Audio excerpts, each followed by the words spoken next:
Okay. Hey everybody, welcome back to another session of the Beast of Redwall, our Cogent game. Today we are joined by, we got 4 people this time, which is the most we've ever had during a recording, which is unfortunate. Things just came up. Thursdays, which is our usual day to record, ended up being New Year's Eve, so some people, including myself, did not want to do it then. So we're doing it a day early, and we missed some people. That's okay. So, we have our boy Nox back again. We have Felix back again. We have Helena back again. And Cirrus, you've played while we've recorded. Yeah, you have. So we have Cirrus, Helena, Yeah. Nox, and Felix, Helena, Nox, and Cirrus. Okay, boys. Well, last time we left off, buddy, make me a roll. I gotta make a roll too. Okay, I'm gonna take that first one. You rolled a 2, you rolled lower, so you have to recap last session because only you, me, and Uthard were here. Hear me, buddy? I was muted by my bad. You're good. Do you remember at all what happened? What happened with me and Jack? Well, you and Uthred. Sorry, me and Uthred. It's been a while, so I wouldn't fault you for not knowing. That video will be going up today, so. I think It was complicated. yeah, it was. I'll start you off. You saw there was some Sorry. commotion at the crypt. You saw there's commotion over Yes, in Bright okay, Ward near I the remember. church. Yes, I saw there was a commotion in Bright Ward, which was weird because normally nothing happens there except on Mass. Mhm. So, Well, they other don't than really. They have their mass, but it's not called mass. But continue. okay, whatever. What is it called then? What did I have it named? I think it's called like the Convergence. Wait. Second. Yes, I named it the Convergence. The Convergence, okay. Weekly Convergence. Yeah, so I was just going there to get some clothes, and then I found out there was a bunch of guards outside, and I'm like, what the heck? Give me some clothes. And then, what is it? I was brought in because the captain was there. I can't remember her name. I'm really awful with names. Mhm. Did I write it down? No, I only have Captain Helena down Royce? as my character. Captain Royce was there. Yeah, Captain Royce was there, and she brought me in. And then what is it? Uhtred was there, and so was the The Cripple Boy. Kilroy. I didn't want to say. Oh yeah, that's right, Kilroy. He is the Cripple Boy though. That's I was about to say Cripple Boy, but I knew that wasn't it. I should just remember it as Cripple Boy since it's close enough. You're fine. Yeah, Kilroy was there, and then they got infected because they were exposed to the spore in the crypt for some reason. We were trying to figure out why it was down there because it shouldn't have been, because that's not. It doesn't. The bodies down there were old and decrepit. Yeah, so it was very strange because you walked in. Captain Royce kind of led you in there, and there were like men in like basically plague doctor outfits and stuff, and they were like freaking the fuck out. And Uthred and Kilroy and Koyo the dog, they were all coming out of the crypts, and the plague doctors were making them like suit up in plague doctor outfits and stuff, and all kinds of things to try to like prevent them from like getting too close to them, all stuff. And they led them off from the Bright Ward, and they led them over to the medical district where they sanitized them. They burned a lot of their shit, and they like a lot of their clothes and stuff and Talked weapons. through a can on a string, I believe. Yeah, you guys talked to them when they were being like hosed down and scrubbed, and they each had to get a transfusion of blood for the spore again. But the weird thing was, right, that when you guys went down there, or when Uthred and Kilroy were down there, there were no fresh bodies down there, but there were plenty of spore things, and Kilroy and Uthred said they were coming out of the coffins and stuff. Mm-hmm.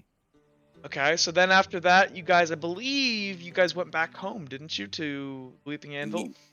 Yes, and then I introduced Uhtred to a plot point that will not be discussed with the rest of the party.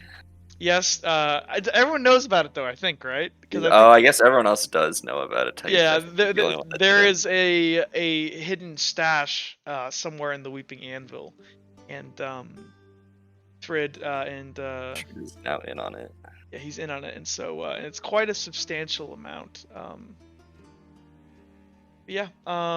Anything else happen?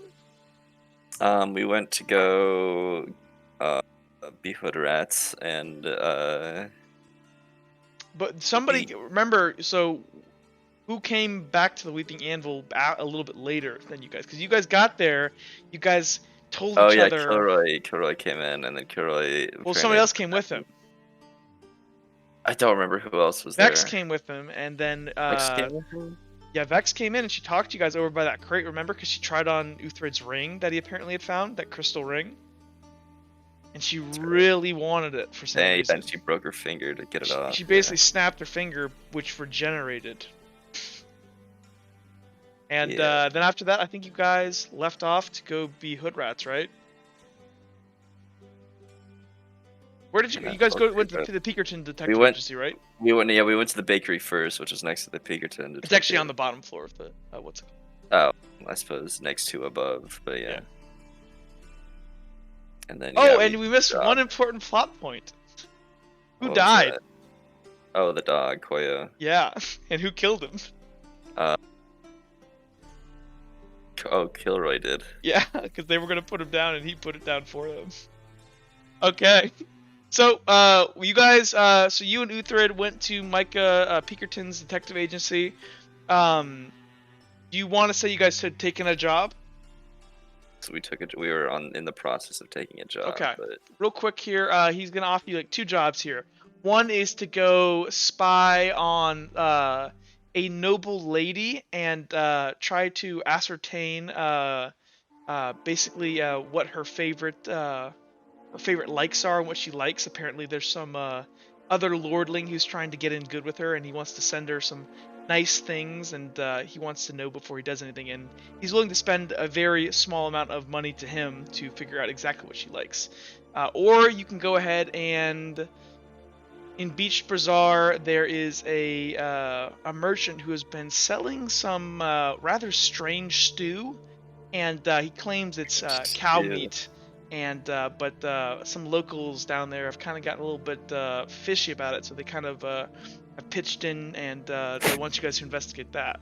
You can pick one of the two: the stew or the figure out what a noble lady likes. We'll figure out what the noble lady really likes. So you guys have to head over to it's in Crimson Ward, and you guys kind of so you're still wearing your normal clothes though, right? Yeah, for now, yes. Because you kind of look raggedy right now, and Uthred does not. That's my main concern. So you guys kind of make your way into Crimson Ward, and Uthred doesn't get any looks because his new clothes, because his old ones got burned, look just fine. But you get some odd looks as you're still kind of filthy, and you're still wearing these kind of raggedy clothes. Do I notice that I get odd looks? Oh yeah, I mean okay. you've gotten these looks for a long time in your life, right? Yeah, that's what I figured. Yeah. And so you guys kind of make your way over there, and you guys find the house where you're supposed to be. It's written down on a piece of paper, and yeah, it's just a house. And Fred kind of suggests that because Micah Peakerton told you that this lady, she's kind of a philanthropist, and she tends to kind of most of the day she's out of her house, and only a very small like skeleton crew of servants is there, just kind of like hiding up and stuff. And so you see like one woman like around the back, like walking out, and like she's apparently like scrubbing clothes out back. But you see an open window by. Oh gosh. Yeah. What you guys want to do? You guys remember your objective is to figure out what kind of things she likes.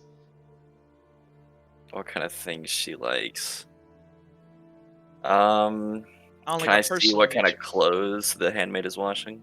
The handmaid, yeah. So make me a perception check. That'll be a uncommon task. Actually, do you have any do you mean like what brand, or like? No. What style? I won't even make you roll for that. Then you can see that it's actually hanging up because they're all hanging up on these clotheslines.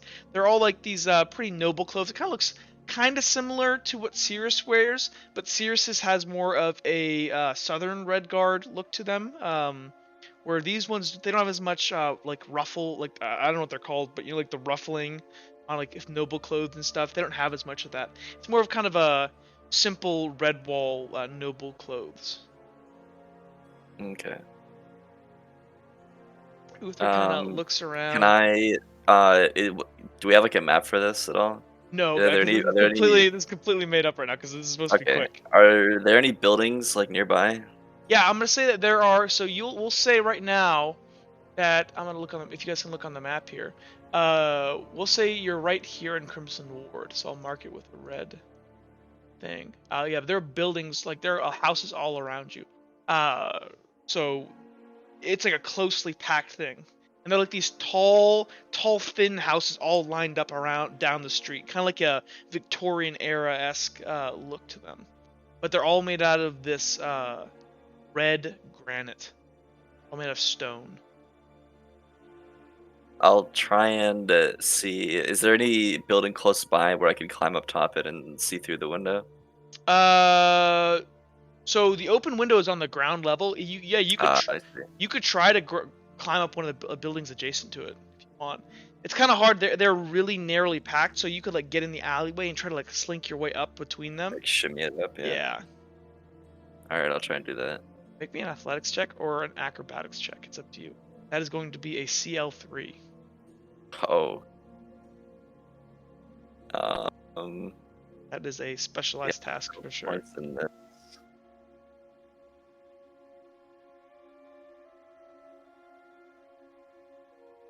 What the D6s? That's right. Hmm. What I roll? Got it. Oh shit. Yeah, you're able to kind of like you kind of look to Uhtred and you kind of like nod to him to kind of look around and keep an eye out, and you Yes, walk in and see the normal between, looking one. and you go ahead and you slink your way up, and you make your way up to the second story kind of ish, and you're able to kind of grasp up on the roof, and you're on top of these kind of steep, shallow, not shallow, steep slate roofs, but you're up there, and it's kind of you're up tall. There appears to be like on the side on the back there appears to be like the spiral metal like iron staircase kind of descends down, and it would be pretty easy for you to hop down onto that, but there's nothing up top on the roof. It's just a roof. Okay. What can I see through the window from the roof? You're are you on the now? Do you want to say you're on, because remember, which building are you on? Are you on the one you're trying to get into or the one No, adjacent? I'm on the one adjacent. So if you're on the one adjacent, you can't really, because remember they're all tightly packed. Ah, that's right. Okay. Yeah. So you can look down. I mean, you're looking down in between the two houses. You see Uhtred down there staring up at you, and he's kind of like looking back and forth. And he notices that the lady that's over there kind of is looking down the alleyway towards kind of him, and he kind of just puts his hands in his pockets and kind of just whistles as he pulls down his hat and moves off towards the street, kind of moving out of the alleyway a bit. Okay. Did I pass by this window on my climb up? Yes. Could I have seen anything while I was passing by I mean, it it? was the ground level, so you could have looked at it whenever you wanted. Oh, well, I I don't know said why I ground. came up here then. Yeah, Yeah, exactly. I You was could a hop little on the air confused. iron staircase thing if you want and just get it. Have fun. What's connected to the iron staircase? So Or was it? I don't know if you've ever seen something like this, but like It's like a fire escape. kind of like a fire escape, but it's literal. It's like a spiral. It's if you look down it, it's round, but it's a spiral staircase made of metal attached to the back. It's for apparently getting. It's a 3-story building, and so basically it winds like up a bit. So if you were in the backyard, you could walk all the way up to the top. Let's see. Um, And it's just like this, and basically up on the top there is just this open like there's the staircase that comes up, and there's like kind of a out like a metal outdoor porch thing made of metal iron stuff. is there anything in the backyard like plants? No, well it's a pretty small backyard. You're still in the city, so even in these like nicer areas, there still isn't a ton of space. There's like probably about maybe an eighth of an acre of space in the back, and it looks like there's a couple flowers, some like oregano and other spices and stuff that they grow regularly here for cooking and stuff. a small shed, and right outside the small shed is where the lady right now is kind of cleaning the clothes. Um, I don't know why I came up to the roof. Is there any like skylight or anything where I can peer into the building? On the actual building. I'm gonna say no, because I did not. I said there was nothing up here before. Okay I then. should have said that though to make it. No, Uh, there's not. nah, it's okay. I'm an idiot for climbing the freaking roof like a monkey. I'm gonna go ahead and hop across to the building, trying to stay low so that I'm not seen, Okay, since it's, it's a three-floor make me an building. athletics check. All right, it's Another really athletic check. close. I thought they were Actually, not close. really. Yeah. It's only like you have to jump basically like a 5 feet gap. So it's gonna be that's the easy part of it, but it's actually like because you're jumping onto a slanted roof. Hmm. So it's going to be a uncommon. Actually, that's good. Yeah, it's gonna be an uncommon task. You can choose acrobatics or athletics. Uh, I'll choose acrobatics, and I wanted to choose acrobatics for the last one as Okay, well, since I didn't declare. you're good. Nice. So yeah, you're good. So uncommon tasks. Oh, actually, no, Oh no, no, you I'm not. don't. Yeah. So I will spend a destiny point okay. So and as you not fall jump three across, stories. so you leap across, and you kind of like slip a bit on this kind of like slanted roof, and you are able to catch yourself, and one of the shingles on top of the building kind of slips off, and it cracks down below. And Uh, the lady kind of like looks behind her and kind of walks over to it, and as you kind of scramble back on the other side of the roof, she looks up and she sees nothing, and she kind of just scratches her head and like says something, mumbles something under her breath, and moves over into the house and comes out with what looks to be kind of like a dustpan and a broom, begins to sweep it up. okay. Um. And this metal staircase thing I'm talking about, this was on the house you're trying to get into. It wasn't on the other Yes. house. No way. So this metal staircase. Does it connect to like a wooden door? What does it connect to at the top Yeah, floor? so at the top, it looks like because it leads up to the second floor and it leads in. There's a door that opens up, and then it leads up again to the third floor, and there's a door. I'm gonna try and climb from the roof to the top of the metal It's staircase. pretty easy. I mean, literally, you would literally have to like just like slink down, put your foot on the railing, and then kind of like just like step down. Not be difficult. Does this door have a window, or is there a window, glass window? It doesn't have to be open nearby. There's not a window on this door.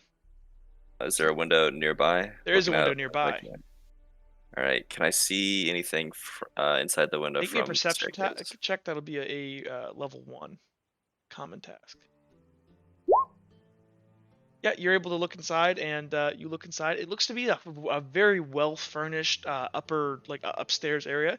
It looks to be a bedroom, and you can kind of see like this big fancy bed, and like a big mirror with like a table in front of it, and like a cute chair in front of it, and all kinds of things and jewelry and stuff laid out. Okay. Jewelry and is there a lot of jewelry? You can't really tell from this far away, but you can see jewelry on the counter because you can see the glint off of the summer or off of the sun. Is there anyone in this room? You cannot see anybody in this room, no. Uh, is the door? Can I try the door to see if it's unlocked? Slowly, Sure. like slowly turn it to make see if it's locked or Make me not, a stealth check but real not quick. opening it. This will be a Okay. level 2. This is an uncommon task. Good. So yeah, you're able to keep low and you're very quiet because this kind of metal thing kind of makes some rickety noises sometimes. But you're able to kind of slowly, and you move up to the door, and you click click click, and it's unlocked. Okay. Is there a keyhole at all? There is a keyhole. Can I see through it? Make me a perception check. That'll be a specialized task, level 3. Roll dice. There we go. Uh, You do not see anything. You can't really get your eye through. You can't really see any light on the other side, so you can't quite make out anything. okay. Uh, can I look under the door to see if there's any shadows moving inside that I Can't can't? really see based off your last perception roll. You can't really make That's out fair. anything. Okay. I'm gonna slowly crack open the door. You slowly crack it open and down inside and just kind of an empty hallway. And it's a hallway that leads out. On the right of you is the door to the room, to the bedroom, you can assume. And there's a staircase on the left that apparently leads down. I'm gonna... shoot, I don't know if I should keep going. I feel like I haven't really found anything definitive, though, is the other thing. She likes plain clothes and jewelry. Wow, okay. Wow, a woman likes jewelry and clothes. Incredible. Whoa, incredible. I pay you the big bucks to find out this stuff. Yeah, I'll does it look like a master bedroom, the one that I saw into? Yeah, it does. Okay. I'm gonna sneak inside. Looks like a master bedroom, but it looks like there's many. It looks like the grand bedroom of like the Yeah. main bedroom, you can usually tell. Alright, can I hear anybody moving inside? Nope. Alright, I'm gonna slowly make my way to the... So you slowly make your way across the carpet and towards the room, and as you kind of approach, you kind of walk up to the door. Yeah, what's up? How hard would it be to get from the staircase back onto the roof? That would be kind of a lot more hard. Okay. Getting down was the easy part. Got it. Yeah. You're able to make your way across, and you walk over to the door and click, click, click, click, and it's locked. I guess the noble's gonna have to settle for jewelry and clothes. I'm going to... I don't have a lockpick, shit. I should probably find a couple of those, actually, now that I think about it. Yeah, that would probably be a great idea.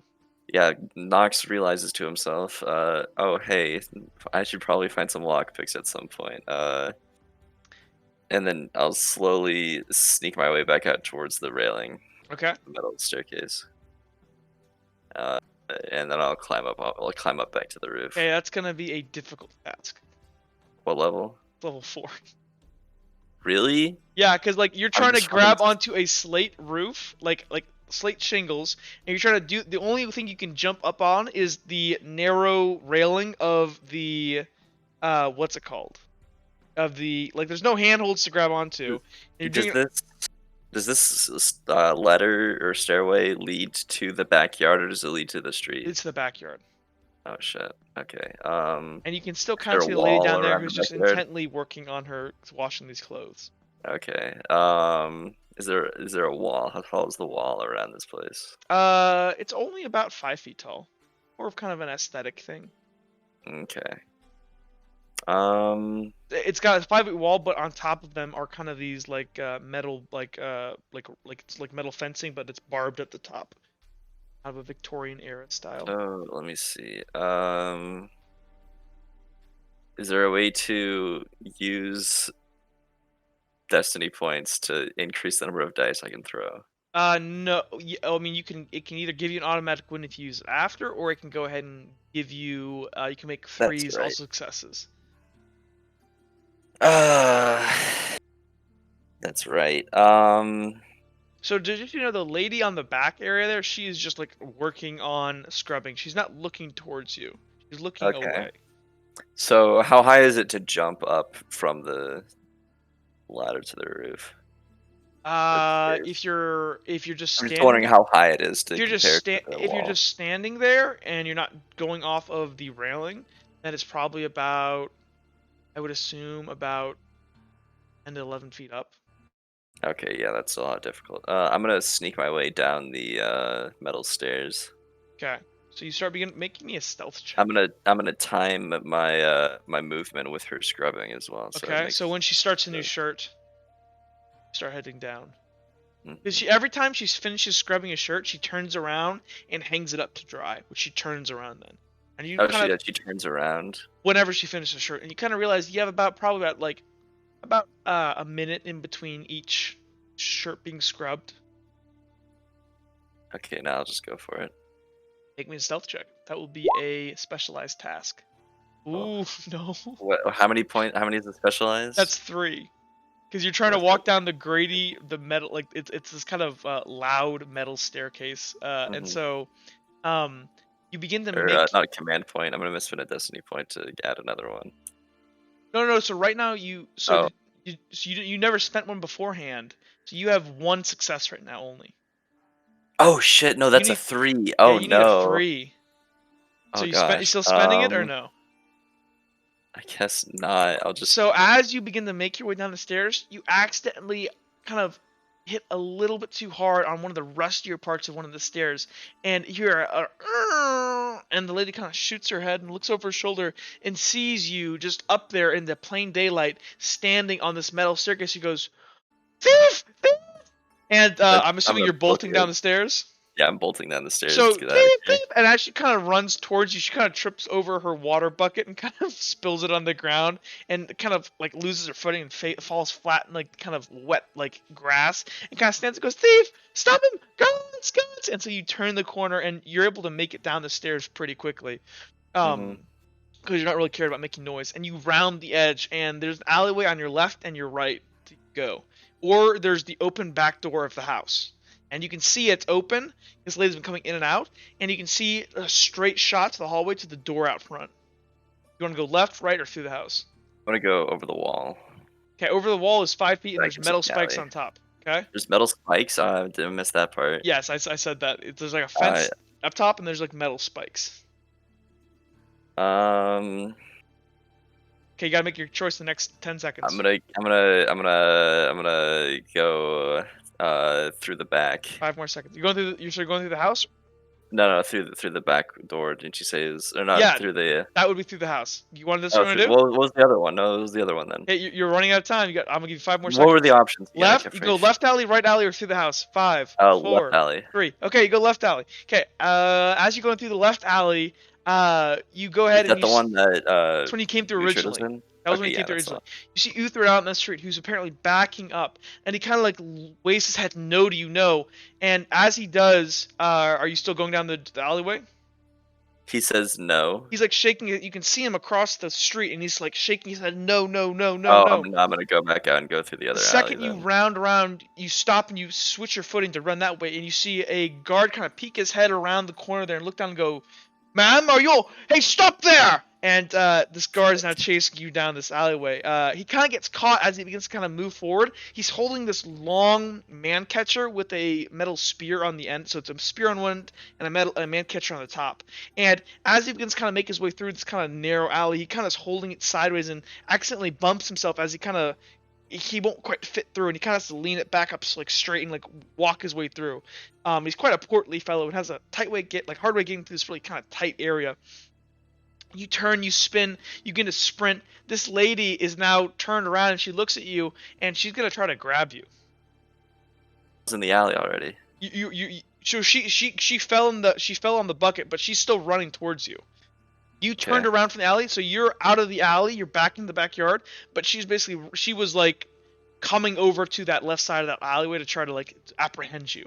So go ahead and make me a we'll do a contested athletics. So she's trying to grab you, so she'll make an athletics. You can either make an acrobatics or an athletics. It's up to you. Make an acrobatics. Okay, she is going to roll 3d6. Oh, okay. I'm gonna spend Ooh, so two command points to get the hell out of here. So you just have to meet. If you just spend one, if you meet her, then it always goes to the defender. So you only have to spend one. Okay, I'll do that. So you spend one. So as she like tries to like bear hug you, you like slink down below under her arms and kind of dodge out of the way, and you round the corner. Are you going through the house or around the left side or right side? The right side. Okay, so you loop around the right side, and Utherd's on the other side. You can actually can't see Utherd there, and you kind of burst out onto the street, and you hear the guard and the lady behind you kind of calling after you. And you see Utherd, who's just kind of walking the other way down the street with his hat down and his head down, just kind of walking away. You're in this kind of open street area. There's like people bustling around. It's kind of an early day, and a man in a nice, like fine, like noble hat kind of sees you. Goes, "Dear God!" As you kind of burst out, and he goes, "Are you all right, child? It's somebody." And as he kind of turns the corner, he looks down the alleyway. He can see this guard who's like now trying to shimmy down this alleyway. He goes, Where's that guard? Is he? And he kind of looks down. Are you already And I'm gone? gonna, while he's thinking, I'm just gonna bolt it the other way, the opposite direction of Uhtred. Okay, good. I'm gonna try and head south as well, away from the rich districts. Make me a stealth check real quick. Got it. That's going to be a uncommon task because there is pretty. Yeah, you're good. It is a pretty crowded day, and so yeah, you're able to blend back into the crowd, kind of put your head down and stuff, and you get some weird looks from some of the people that because you're still wearing these kind of ratty clothes, and you hear whistles being blown behind you as the guards kind of signal to one each other, but with pretty easily, you are able to kind of slip away back out of Crimson Ward. And pretty shortly after, Uhtred kind of you two meet back up down near here, where your character token is. Okay. It kind of looks to you and it kind of goes, "What happened?" I don't know. Kind of just looks around and he goes, Did you figure out what she likes?" Not really, but we're gonna give him an answer anyways. Okay, so you guys make your way back over to Pinkerton Detective Agency. You walk upstairs. You pass by this large, hulking kind of fellow, who's apparently his name is Gronk, and apparently him and Uhtred know each other. Actually, here we can go ahead and roleplay at this part because I actually have the map built. Yeah, I do have it. Gronk. Gronk's a great character. How long did you spend working on Gronk's character? He is a highly developed character. But yeah, you guys make your way over. And it's you and him, and you guys make your way into Micah Pinkerton's office. Actually, for the sake of simplicity, because I want to get everybody else to be able to play, you kind of go in, you go down, you talk to Micah Pinkerton, you two. What do you tell him? I tell him she has simpler tastes in clothes. She's not as extravagant. Probably, goes along with her. You said she's philanthropic, so. He nods her head and goes, "So, is there anything like? Did you get to the house? Did you see what she likes? Did you read any of her letters, or?" Unfortunately, I only got to get a look inside the house, but she does, despite her simpler tastes in clothes, she does have an appreciation for jewelry. All women have an appreciation for.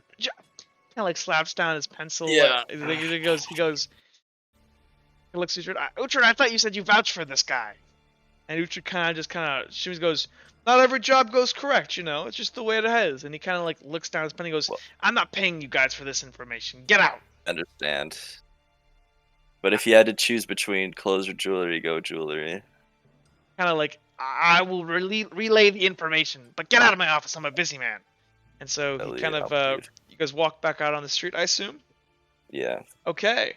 For simplicity's sake, can we say that you guys go back to the Weeping Anvil and chill out for the day? We're going anyways, yeah. Cool. Okay. For the people, so people who, so Helena, Felix, Cirrus, what have you guys been doing past day while they were doing their thing? What did you guys do with your time? Hello? Let's see. Can you hear me? Yeah, I can hear. Okay. So Sirius, for the past few days, like we had that incident of like somebody sort of stalking around. Mm-hmm. So Sirius is kind of stuck indoors, basically. But he's basically just been swinging around a sword and practicing like his blade work to make sure that doesn't get rusty. So you're doing it out in this courtyard, kind of? I'm doing it sort of indoors, where I'm tapping. Okay. What about you, Felix? What have you been up to? Felix just got back. Like, when was this all happening? Because I don't know. So, there's only been a day. Because what is the last thing you remember doing, Felix? I came home from the university. So that happened. It has been one day. So there's only one day as time has passed. Okay. I guess I go back to the university. So you would have gone back to the university. You went to Professor DeWitt's office. He kind of looks at you and kind of like tells you to leave him the fuck alone right now because he told you to come back in like a couple days, not the day afterward. Or it wasn't like I wasn't gonna go to his office. Oh, so you're just gonna wander around the university? Yeah. Okay, where are you wandering? Probably to the gardener shed.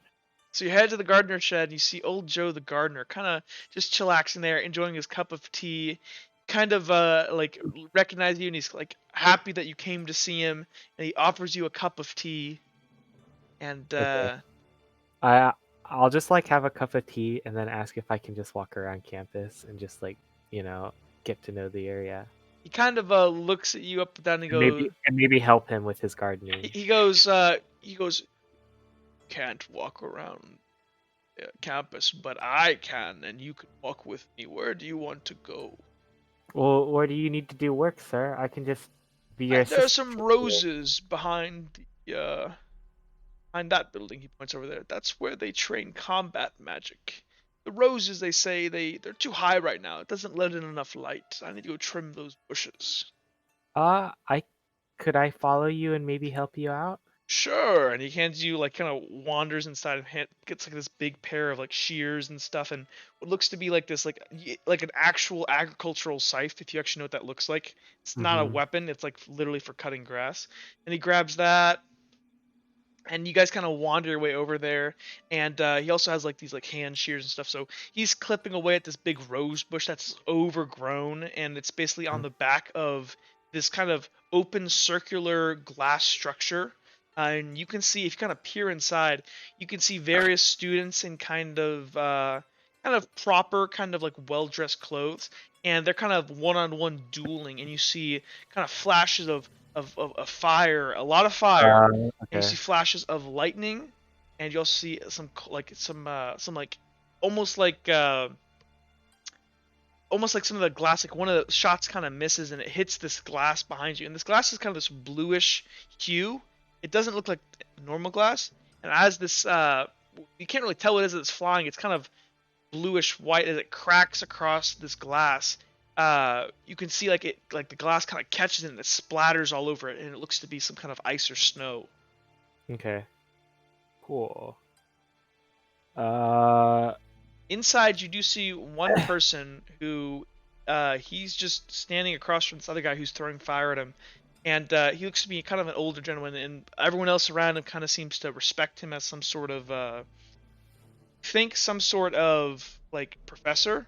And as the student kind of just throws the fireball at him, he kind of just sidesteps and closes the distance, and the student kind of tries to back up like fast and tries to like shoot fire in front of him to like stop his advance. But this guy kind of like slides underneath the fire and just grabs him, and he just goes and kind of head, and he kind of just puts his hand and his thumb on this guy's forehead, and this guy just kind of like stops moving for a second and just kind of falls limp to the ground. And all the people around kind of just like laugh and clap and stuff. It's Joe, who's that? What are they doing here? This is combat, right? Yes, they're training. You see, these are most of these are sorcery techniques, but Is this like a class that they're taking? Yes, this is Combat 101. Magical Combat 101. I didn't know universities taught combat too. I thought they only taught... Well, many of these men and women will go off to be war mages and counselors to powerful people. Having some ability in warfare is an essential part. Is that... So they're like Captain Royce? Captain Royce cannot cast... How do you know Captain Royce? Captain Royce was the lady who brought us here. She was the one who found me on the streets and gave me a place to stay. What magic of Captain Royce's do you know? I know she's a vampire, but other than that, she's really good at finding things. She is very good. She's, I've known her since she was a young girl. Oh, you have? I didn't know she was that famous. She's not famous, but around Redwall, she's well known. She's a fine detective. One of the best.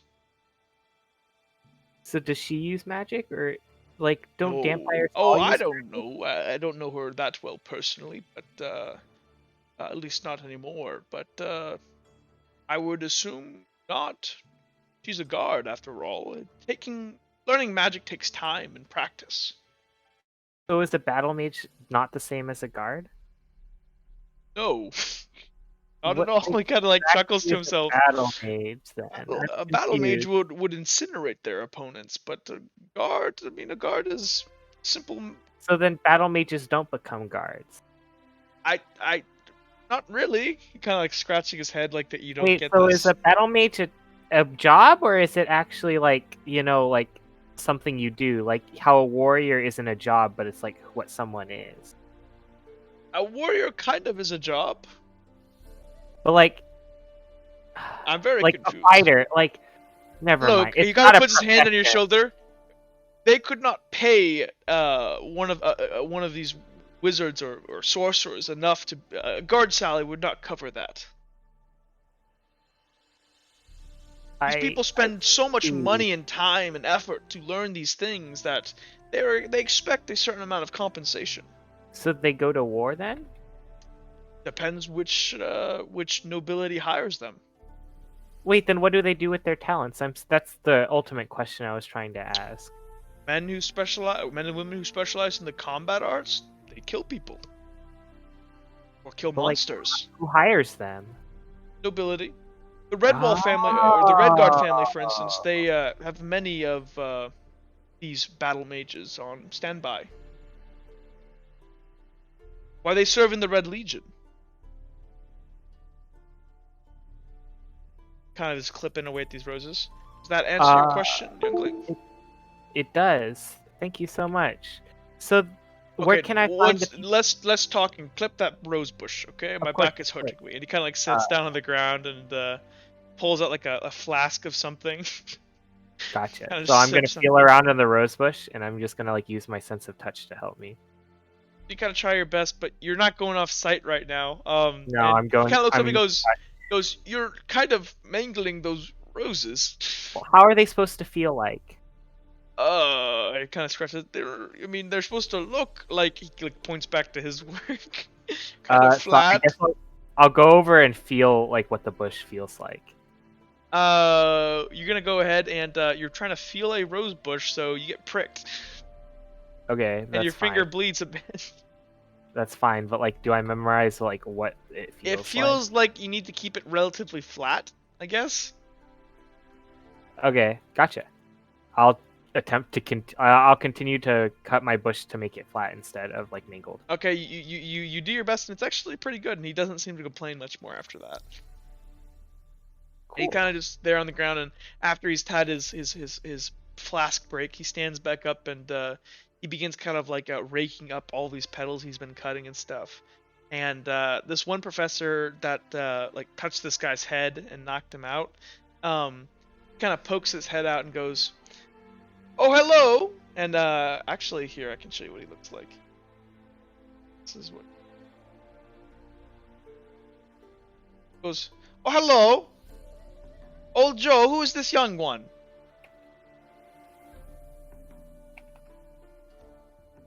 Vince? Oh, I thought he was gonna respond for me. My name's Felix, and I am Joe's assistant for today. Kind of looks you up down. Very good. Joe, thank you for taking care of the roses, but there's a very mean shrub out front that is quite in the way. Would you mind trimming it back as well? And Joe just kind of like tips his little hat and just goes, "Come along then." And he kind of like picks up this this kind of tarp that he's wrapped up all the clippings in and kind of pulls it out front. And he kind of pats you on the shoulder. Gotcha. Thank you very much. I'll take my scythe and I'll follow him, and I'll be like, "So who was he? That man?" "Oh, that is Professor Graham." "Is he a really good battle mage?" "He specializes in illusion." "Wait, if he specialized in illusion, how did he beat all those combat people?" "Well, you see, illusion is the study of your opponent's mind to deceive them, and Professor Graham, as one of the foremost researchers in illusion wizardry, he induces almost like a dream-like state in his opponent." "So he can like mind control people?" "More or less. I don't know about mind control. No one has ever been able to do that." Oh. So then, is there plant magic to help you do your gardening? Kind of like scrubs his beard. "I don't know if there's plant magic." Well, wait, how long have you worked here then, Joe? What was that? How long have you worked here, old Joe? Kind of like he's Oh, counting Mr. on his Joe? fingers. 1, 3, 4. Believe. I think it's been 150 years. Wait, how do you not know what kinds of magic you are? You're in a I'm a college, gardener. but you work in the college, don't you? Like, you have I'm a to gardener. maybe... What? I once saw a man wearing a very weird, almost like shrubbery shirt. That was weird. He came in with a bunch of other people a long time ago, but I believe that is technically druids and those folks that study that. Here at university, we study wizardry and sorcery. Oh, I didn't even know there were so many types of magic. See, you did know things about magic. He kind of looks happy with himself and kind of like slugs another chug of his flask and goes, "I guess I do. But besides that was so long ago." Here, and he kind of moves up, and you guys kind of proceed to do your work around, and you get a better look around the university and stuff. And when you guys are done, he kind of just pats you on your back for helping him, and he kind of says his goodbyes and locks up his house. It's kind of getting late outside now. Gotcha. And I'll be like, Joe, can I come back next time and help you again? He kind of looks around. Sure, but there's not much. Kind of leans down to you. Be honest, there isn't very much to do around here. I know. I'll be honest too. I'm just using it as an excuse to learn more about this college and about magic. Well, I will always appreciate the company. Oh, thank you so much for the time. And I guess I'll just, since it's late, I'll go home. Okay, so you make your way back. Helena, what have you been doing in your cell? You have guards that come in. Actually, Helena, some of the guards have told you, and actually, Captain Royce comes in. You can't really tell super what time of day it is because you only have a small window with bars on in your cell, and it's covered with glass as well. But you see Captain Royce kind of come in, and she kind of doesn't really make eye contact with you. She goes, "Helena, your trial is tomorrow. I thought you should know. You need to be up early."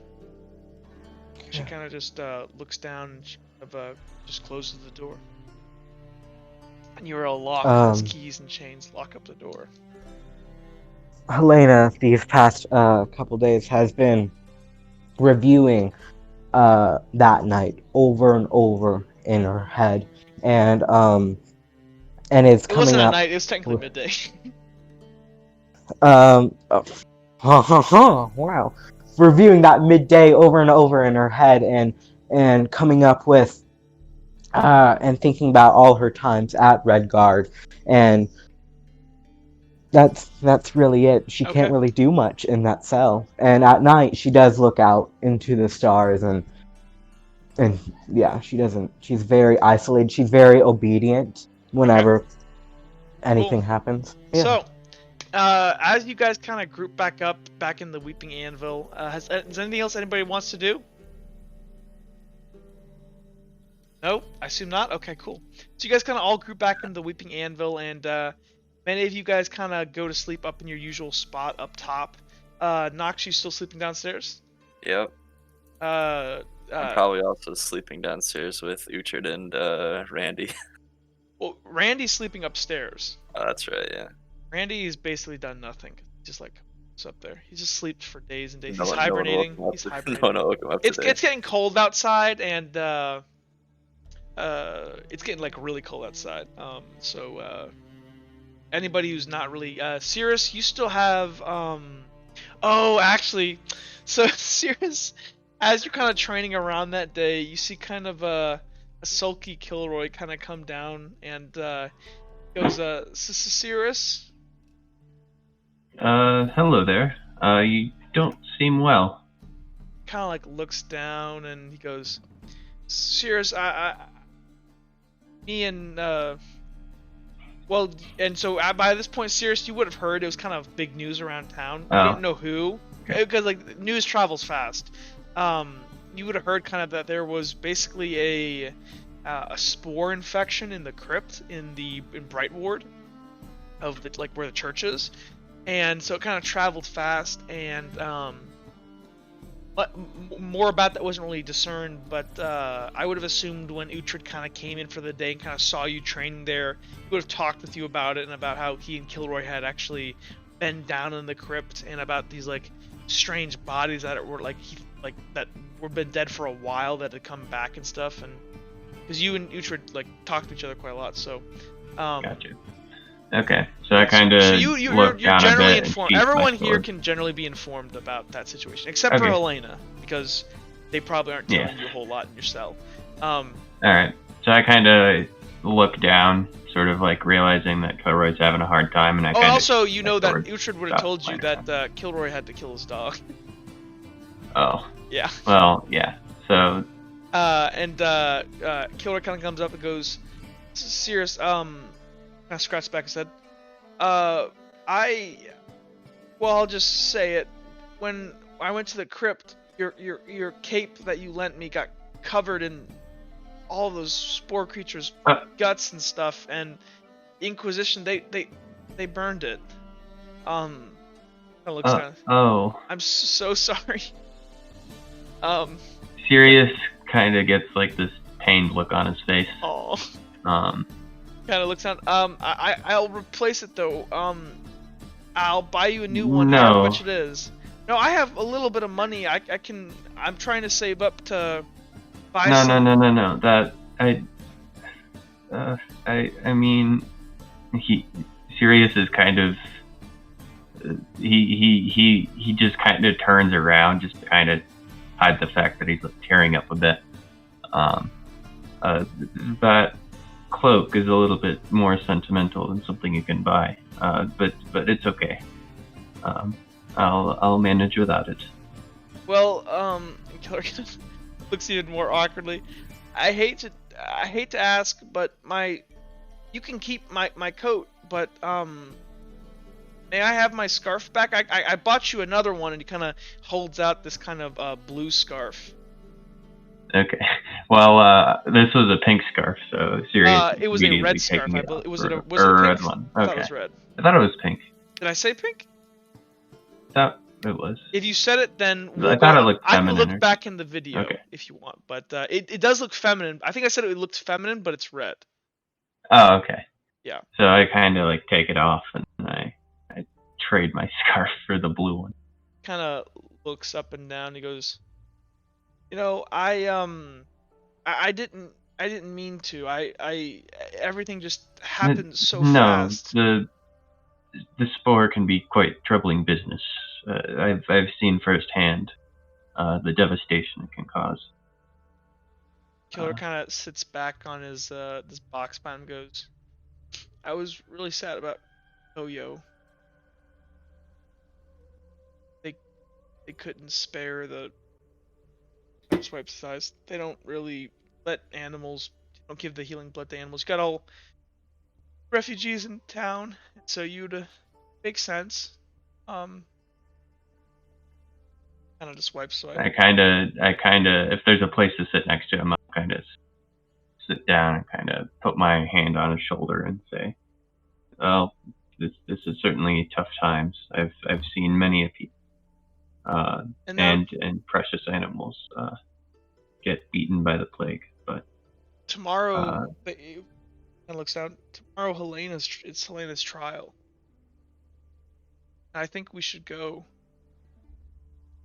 I kind of looks around. I think she could maybe use some friendly faces, though. I don't even know how to feel about it. She kind of looks around. I mean, she did what she did, but kind of looks around. I don't know if Uhtred told me that she was just defending herself. Well, we'll find out during the trial, I suppose. She didn't seem all that evil. I mean, I walked with her a few nights ago. What did she say yes, then? Did she seem okay? Did she seem off? I mean, she's quite reserved, but See, I never really got to talk to her very much. I think I think Sirius talked to Helena about like parents a bit. Yeah, Is that right? You talked about, I believe, loss, and about things that you guys had lost. Well, it sounds like she's been through quite a tough spot her entire life. So she's definitely had a rough going. I can say that much for sure. It's just weird that she'll be dead soon. It's down its feet. Oh, he kind of just breathes out. Anyways, we should. I'm just sorry. I'm so sorry about your cape. I'll make it up to you somehow. I promise. Sirius just kind of doesn't say anything, and he just kind of stares at the wall blankly. Oh, Gilroy kind of sees this. It kind of just feels like he's inadequate, and he kind of just awkwardly stands up and kind of he's walking better now though since he's gotten his cast off for a couple days. Kind of makes his way upstairs and hunkers down for the night. We all heard about the Spore attack, right? I forgot. Yeah, Uhtred, because I mean, you guys are here with Uhtred and stuff. I'm assuming that you guys amongst yourselves would have talked about it. Okay. General information, like big things that happen, I'm generally assuming that you guys can like just say like, Okay. well, we talked about this and we would have relayed this to each other. So I'm reading my book, right? Like my first aid book. Yeah. But when Kilroy comes up here, I'm gonna say, "Are you okay, Kilroy? I heard what happened." Oh, he kind of scratched his head. I'm fine. You didn't get hurt anywhere. I've been practicing. I've been reading my first aid journal every day, and I think I have some stuff in here that can help. Well, he kind of looks around at everybody and he kind of goes, "Do you know how to tie bandages?" Of course, I've been practicing on myself all day. Uhtred kind of looks at you, Felix. Actually, Felix, Uhtred would have kind of talked to you that like when that whole like when they'd gotten like sanitized and decontaminated and stuff, that like under Kilroy's, because it's kind of cold, so Kilroy's kind of wearing a lot of clothes. You guys can see like some bandages like around his neck and stuff. But like under, he's like basically wrapped from head to toe, and when they took it off, like he's just like all scarred on the back. At least that's what he saw on his back, and that it's like kind of looks mangled, his skin. Okay. So Kilroy kind of goes, well, if you want, I sometimes it's really hard to tie my bandage. Like it kind of looks down. Of course, I can help you. That's what friends are for. Plus, you can't I'm a medical see, right? No. Okay, kind of seems happy about that. He goes, well, in that honestly, no. I've been trying to hide it, but I got some advice, and I think it's just better that I just come clean to everyone and tell them that. Oh, okay. Kind of just well, here, and he kind of leads you back to this back room here, and before he kind of leaves, he kind of grabs like an extra satchel on the ground. That's one of his like personal effects. He drags it in there, and he kind of moves in there, and the two of you, he kind of takes off his clothes, and you can't see any of this. And he kind of asks you just to like wrap up his body the best you can, and like you kind of work through it. It's kind of hard because you can't really like loop it around his like upper back too well or stuff, and kind of help him. You're touching him and stuff. Can you make me a perception check? Yeah, sure, definitely. That's I'm not gonna tell you the level of it. Oh, okay. What was my perception? Okay. So roll 5 of these. Okay, so yeah, you go ahead and bandage him up, and yeah, you're good. And he kind of like helps you, and he kind of like it's kind of looking. You can't really tell this because you're blind, but he's kind of like looking at your eyes the entire time, like trying to judge if you actually can see. And at first, he's like really sheepish about like undressing all these like wounds and stuff. And but once he realizes that you really can't tell, he doesn't really mind, and you wrap him up, and he goes, "Thanks, Felix." You're welcome. It's like I've got to practice, you know. I practice, the better I'll get, and the more chances that people will take me seriously. So I Well, I appreciate take you you letting me very help you. seriously, Felix. You can hear better than everyone I've ever met. You're a real I don't know what hears very well. Maybe I don't know A bat? I guess a real I don't know. That kind of sounds like an insult. It's okay. Like, I've been called worse before, not gonna lie. But um, thank you thanks for the compliment. kind I of. mean, Oh, go ahead. or it's like, I mean, I kind of have to hear well in order to, do anything anymore. But You I'm said sure that. if I could see, I probably wouldn't be able to hear this well. You said that your village got attacked, right? Mm-hmm.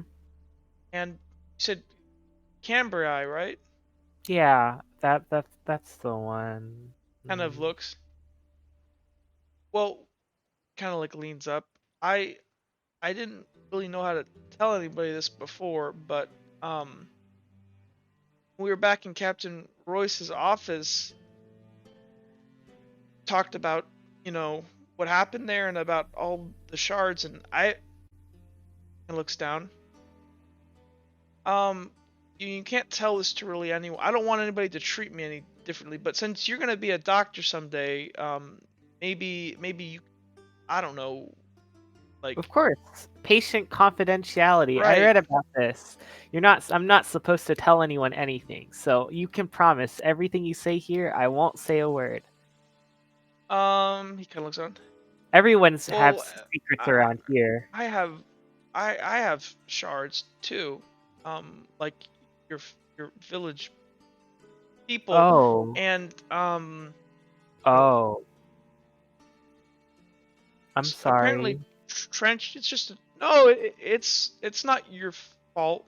No, I know. I haven't.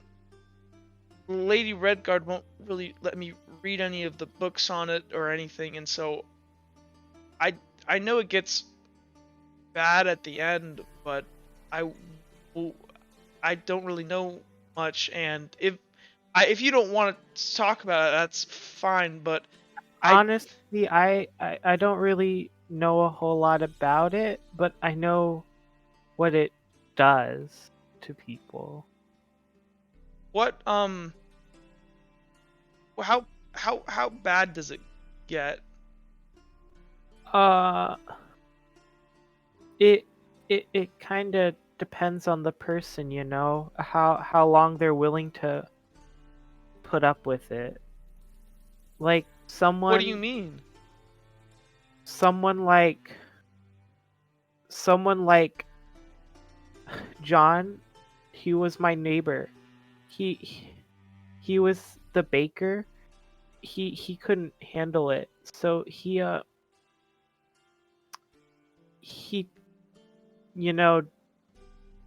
did it.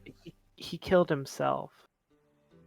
How A lot of people in our village did that, actually, but there were some who didn't and had hope, like my mom and my sister, and for a while it's not too bad, and honestly you could barely notice it, but every once in a while they would talk about how it hurt, or maybe they would just cry out and trip and stuff, and then sometimes they would start saying things that didn't really make a lot of sense, a lot about the darkness or how they were coming, or just stuff that like I didn't understand. So But as you kind of slow down your speech for a second, you can hear Gilroy's kind of sobbing. He goes, kind of like wipes his eyes. I'm gonna die, aren't I? I don't know, Kilroy. I don't really know, cause no one's been able to live for longer than a month, or they weren't supposed to. But it's not a month. Vince, people can live like a year. They can live people can live years with it. Years. Like it's years. there isn't like a again, it seems to flare up when bad, like the worst condition okay. a person is in. It can You're, like you're, there are people that have lived like 5 years, 10 years, like a year. It's very usually shorter gotcha. is more likely though. Okay. You're supposed to be able to live with it for years. And my sister was one of these people who almost didn't get any symptoms until she got sick with something else. Does that So like if you're not healthy, does that make it worse? I don't know. I think so. Kind of just leans up and kind of like slumps down against the wall. And he goes, I when it happened, I was in a hospital bed for a while, and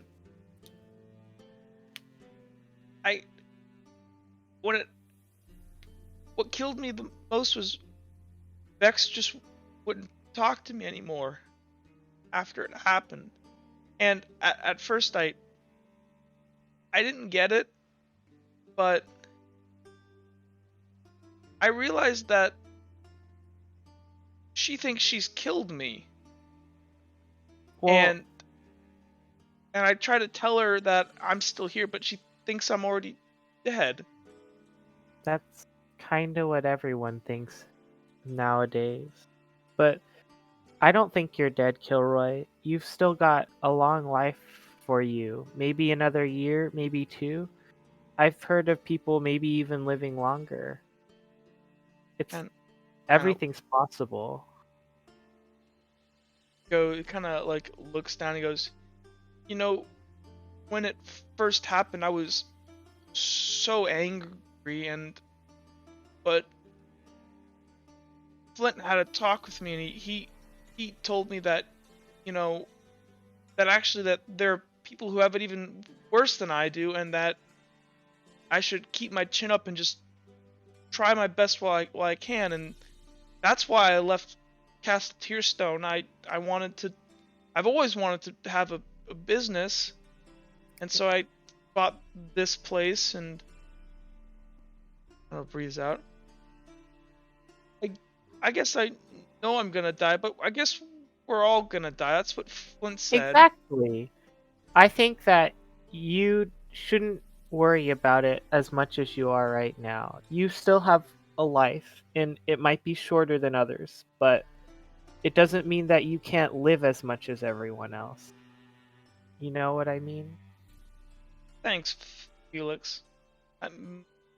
That's really good advice. So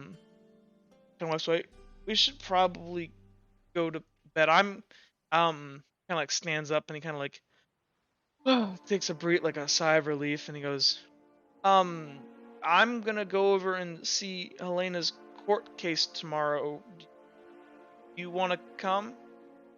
Of course I want to come. I want to help Helena in any way I can, even if it's just being there to support her. Oh, okay then. And he kind of looks around. He goes, I better go let Koyo out before. Oh, right. And it's just been a rough couple of days. And he kind of just wipes away his tears. Let's just. Yeah. I'm sorry, but I don't want to talk anymore right now. But Okay. thank you for helping me. Just let me know if you need help again, and just get some rest, okay? Okay. And so, if there's anything else anybody wants to do, if not, then we're going to bed. No? Okay, cool. So the night passes, and you guys go ahead and wake up early the next morning. Or do you guys wake up early? When do you guys wake up? No. Do you not wake up early? I wake I up whenever probably I need would. to. So, so one thing, people who are sleeping, what are you guys' sleeping arrangements? Like, what are you using to stay warm? I'm off the ground. Okay. And are you still using like one of those like moving blankets? Sure. Okay. As well. Okay. Sirius, what are you using? I used to have like my my cloak or whatever, but now that I don't have that, You have Kilroy's jackets that he because you remember you guys traded. yeah. So I'll probably just like bundle in his jacket and just kind of like perch myself against like a post and kind of not get terribly good sleep, but still get some sort of sleep. You're gonna wake up really cold. And actually about like 5 feet in front of you, see like where like some snow or something has blown in from up top where there apparently is a hole that you've just noticed. And you wake up, you got like awful sleep, and you had like just awful nightmares about chimeras back from the Southern Red Garden, all those memories associated with that, but you do not get a great night's sleep. You kind of wake up with bags under your eyes, and but you realize, or you imply, that you think it snowed last night. Okay, so is it like super early in the morning, or I'm gonna say you woke up like still midnight-ish? You woke up crack of dawn because like you wake up, you're uncomfortable, your feet are numb, your hands are kind of numb, you kind of like around your nose like kind of crusted up and froze and stuff. Like you're not feeling great, and you kind of stir because like you kind of like rustle in your sleep a bit. You kind of wake up a little bit earlier than everybody else because you're not really comfortable. Okay, I'll try and find something to warm myself up with. If there's anything in the there is a there is use. a heater. There's a like a fire heater in for the workshop. Where I think I said it. I think I said that it was over in the closet. Right? Actually, no. Let's put it somewhere more convenient. I'm gonna say that where I would have it if this was for my workshop, I would have it right. About this box over here. Actually, you'd want it kind of. Actually, what the rope over here that is kind of guarding you guys over here is tied onto. It's actually tied onto one of the like the chimney top that comes out the top of this wood furnace. Okay, so it'd be like where I'm standing now, where I'm. Yeah. So I'd kind of. Is it facing towards the door? I'm assuming. No, it's facing like the open mouth bit would be facing over like here I can draw it. Okay. So it could be like here. Okay. Chimney up. Like where the chimney's coming. It's going up outside kind of. Okay. So I'll kind of get a moving blanket and just kind of huddle over it and just kind of stare at the fire. And I'll be. Well, no, the fire's not on right now, actually. Oh. But there's fire near, and there's kindling and stuff, and it looks to be like a kind of old, almost used box of matches. Okay, so I'll try and like gather some firewood and try and start a fire with like. Make me a survival check. That'll be a uncommon. Actually, it's a common task. That should be really easy. Let me see. Okay. Unless you just completely cannot set something on fire. Oh, that was close. Oh boy. Yeah, you're able to start a fire, and you kind of just sit there watching the fire kind of slowly grow as you add in slowly bigger and bigger pieces of wood until you are adding in these logs and stuff. And there's a good amount of firewood in here, but not a ton. You guys don't think it'll be enough to get you guys through the entire winter. But yeah, you get the fire going, you kind of bundle up, and you're feeling a lot more warm now. But by the time you got in the fire started and everything, it's about like probably like 7:30, almost 8 o'clock at this point. And as you're kind of just sitting there, who is anybody else waking up around this time or no? I wake up whenever Kilroy wakes up to go do the thing. Kilroy wakes up like usual, or like usually he wakes up before anybody, but Sears, since you got bad sleep, you actually see Kilroy kind of begin to kind of wander his way down the stairs, kind of like half asleepish, and kind of pulls out like this big sack of like grains or something, and he kind of walks over to you, and he kind of goes, "Oh, you're awake already. Usually I'm the first one up." He kind of makes his way over to the stove, and takes out like this pot and he kind of walks his way over to where you guys get your water and kind of fills it up, and he begins to boil what appears to be like oatmeal and stuff. Did you Well, it was sleep real. all right? No, not really. I think it snowed last night, and I didn't have anything really to keep me warm. Oh well, shoot! You should come upstairs yeah. Well, so you got one now, right? Though, correct? You have a Yeah, blanket. yeah. Kind of goes. Well, I got this blanket here. well, here. Can you watch the oatmeal? Sure. Just make sure it doesn't boil over. Laura's gonna kind of walk upstairs and go grab something out of his pack and come back down, and he produces what appears to be like a brown paper bag, and in it is raisins. Kind of once the oatmeal's done, he kind of adds it and kind of hands you a bowl, and you guys just kind of chill by the fire and are eating your oatmeal. And it's about, let's say if you guys just want to chill there, it's about 9 o'clock, and at this point, I guess Felix, he would have discussed this with you. The trial is around midday. It's Okay. around 11 is when you're supposed to get there, kind of. And Okay. so Kilroy wanted to get there extra early. Okay, so I'll follow. So you're waking up at this point, and you kind of make your way downstairs, and you see Kilroy and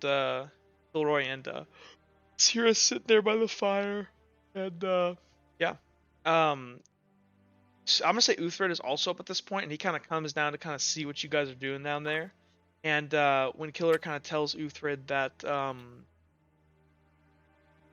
they're gonna go see Helena's trial, he kind of just like doesn't really say a whole lot. He's still a little bit.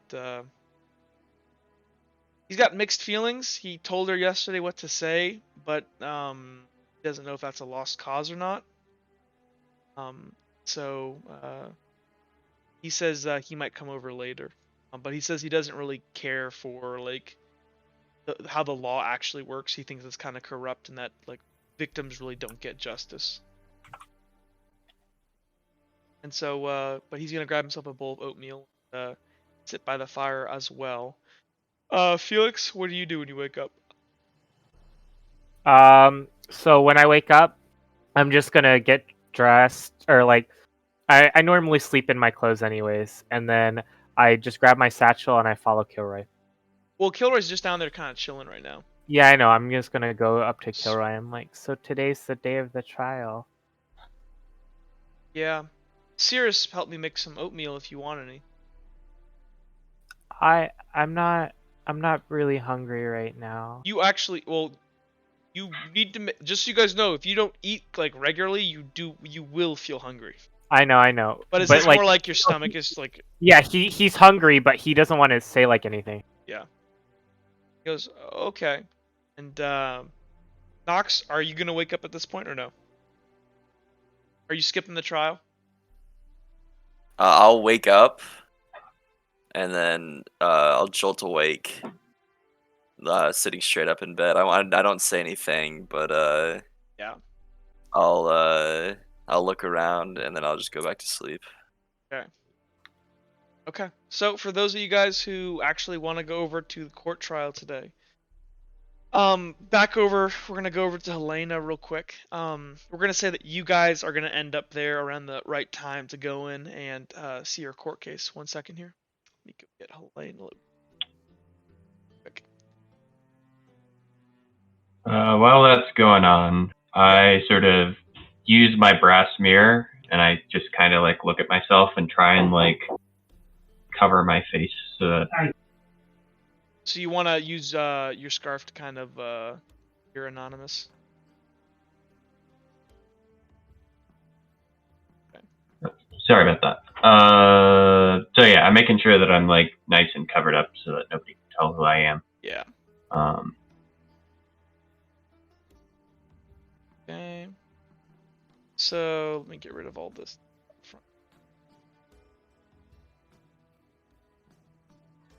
Delete. Sorry, guys. Delete. And delete. Oh, I gotta get rid of Koyo's character token. Okay. So back over to Garrison Ward. Helena, how have you slept over the night? Helena has tried her best to sleep comfortably, but she did not have a good sleep. What did you dream about?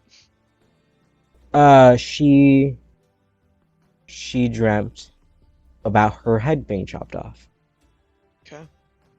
So you go ahead and wake up and look out the bars of your window, and you see it's kind of this beautiful white dusting of snow outside, and you hear kind of a knock on the door as a guard enters, and he goes, it's time. Kind of Okay. says, show me your hands. He pulls out a Helena pair of manacles to bind you with. Helena does this very obedient. And he goes ahead and he manacles your arms, and he leads you over, because you're still in Garrison Ward. So he leads you. It's only a short walk. You kind of walk outside, and you kind of have this blanket. It actually takes the blanket off your shoulders, and so what you're kind of wearing right now, it's not super warm. You're wearing like your underclothes, and you don't have your jacket anymore. And so in the he kind of briskly leads you outside, and it's really cold outside, and it makes you shiver for a second, but he just proceeds to lead you in it's only about like a 4-minute walk, but you're good and kind of chilled by the time you get there. And as you approach this building, which appears to be some sort of large courthouse, you see various guards out front, and there's already people all kind of quiet, as they were kind of murmuring before, but as this guard and a couple others kind of surround him now, they lead you over to this building and up these large grand step cases, and it's very quiet as people watch you walk up. And about halfway up, somebody yells, "Amon!" and throws what appears to be some type of fruit or rotten vegetable at you, but it kind of misses and hits one of the guards behind him. As he kind of turns and he goes, "Stop that! Seize them!" And guards move out into this crowd, and there's kind of a ruckus as the crowd now begins to get rowdy, and they start shouting and screaming things at you. "Amon! Demon!" All these horrible words, and but you only hear part of this as you're led inside to this courthouse, and this is only We're in the stands, right? This will be around around 10:30 when you get there, and you kind of held in the back for a while, and then eventually a couple of the guards kind of come to you, men you don't recognize that you've never met, and they lead you out into the courtroom. Show you guys this.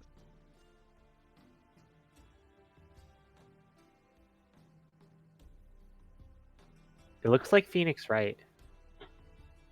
Might be. Oh, I'm sorry, you're in the wrong spot, Helena. Helena, you're kind of actually, no, you're in the right spot. Oh, actually, hold on 1 second. She can't.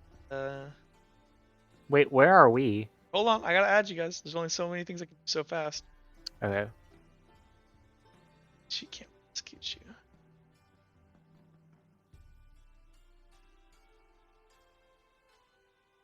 And There's 7 people who look real similar to each other. thanks. Thanks for pointing that out, Ivan. I tried, okay? I really tried. Being so mean. The nice thing is that they're like a nice bright green, so I could immediately tell who they are. Dang, we got Sung Wukong up here on the stand. This guy? No, this guy. Oh no, that's Luck. Look. Oh yeah. Oh, is that really? I just got. That's also his sister up there, right? Yeah. Hold on 1 second. Nice. Oh, and the bodyguard. There are a You lot guys of talking about this guy? guys. I legit took a minute. I grabbed a bunch of characters that are like characters that will appear later and characters that you already know, and I mixed them in. I did a good job, I think. I don't know. Gotta keep an eye out for this guy, though. Yeah, dude, he's looking real fishy. Now, but this guy, for instance, he looks like he would just fine. Hold on. So let me grab you guys and drag you out. You guys can either you guys kind of get there early, and you guys kind of not Helena, everybody else real quick before she's let out. You guys get there, and you guys kind of meet Captain Royce in the main area, and she kind of looks just sullen, like she's about to like have to like execute a puppy. And she kind of notices you and goes, "Oh, boys, you really don't need to be here for this. I know she's your friend, but she's just kind of looking at you guys all, and I guess you guys are you guys being quiet? What are you guys saying? So Felix is very quiet because he like sort of can't believe that this is actually happening right now. This doesn't feel very real. It's actually happening. I know, Felix, but it is, and Will they really kill her? She's only like the same age as us. It was just a mistake, right? I looks on her feet. I don't know, Felix, if it was a mistake, but Even if it wasn't, she's so young. She's like us. Like, what if I had done it on act? Like, I don't know. She has her entire life ahead of her. it is there. Nothing. This has never happened before. There's never been someone so young that has broken an ancient law. How are you taking this, Cirrus? Serious? Alright. He kind of has like a serious look on his face, no pun intended, sort of looking at the courtroom. And he kind of looks back to Captain Royce and he just kind of sighs. I just want some closure here. How sure of you, Cirrus? How about you, Kilroy? You Also, alright? it sort of seems like Yeah, what's up? his mind isn't completely on the trial. Like there's moments where he seems to be sort of zoning out and thinking about something else. I see. Yeah. Yeah, and so she kind of looks around. I can get you guys seats up in the stands. Some it's supposed to be for friends and family, but she doesn't really have anyone, and so there are plenty of people that are already up there, just observers. Again, you guys have followed my advice not to tell anyone that you know Helena very well, right? Right? Well, I think Luck might know. Well, that But that was by complete accident. It's not because we told him. He just happened to see us in the castle. she kind of looks around and goes, "That shouldn't be a problem. You should know. Well, Luck will be there. Will be representing Angeland, and since they are we pledge our fealty to them. He will sit on the council as he's the only Angeland official, or at least he's the highest ranking Angeland official in Redwall.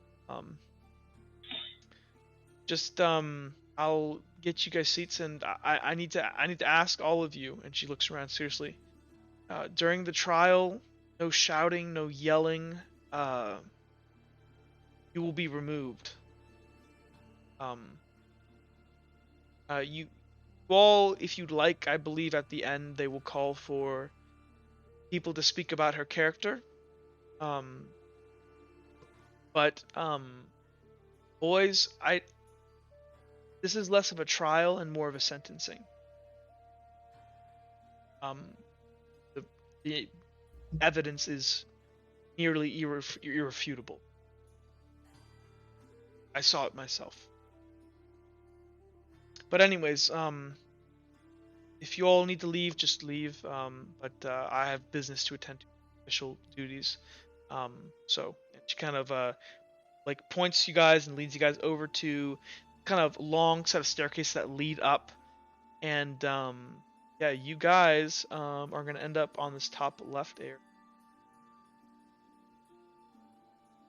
So it's Nox. You are not here, correct? Correct. It is Cirrus. It is. While we're heading up, I'm sort of eyeing the crowd and trying to get like sort of Oh, Helena's. partially like what's the atmosphere in the courtroom, but also if anybody is sort of like glancing at me from the corner of their eye or something like that. You get some glances, obviously, as like you're kind of walking up this high area, and people down below. There's kind of like this kind of nervous energy in the courtroom, but it's a lot. It's mainly quiet, but there's like a low murmur as people are talking beside each other. And right now, this area actually over here is empty, but like in about 10 minutes, as you guys are kind of out there, you see people like begin to line up and make their way up into the stands over there. And shortly thereafter, hold on. I guess I gotta add Kilroy.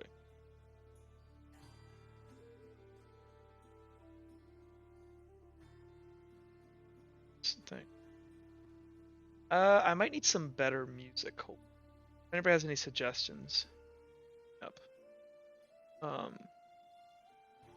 But Helena, you are led out, and kind of cold and stuff, and these guys kind of lead you out, and you're flanked by 2 guards, and they kind of, second you exit the door and enter into the courtroom, it's really bright in here as you kind of been sitting in this kind of like darker area, kind of right at the edge of the courtroom, and up in the stands you can see all these unfamiliar faces of people that you don't really know, except for this guy right here. You would know him. But they lead you over to this large granite desk, and across the way you can see a man dressed in guard uniform, and he looks to be one of the higher ranking members. And he has like a bunch of papers in front of him and documents, and he has a pair of spectacles on. And up in these large kind of chairs and desks that kind of rise above everything else, you see Lady Redguard to the furthest left. This odd woman that you can assume is Devilkin. Devilkin aren't really common in this part of the country, but you can see her there.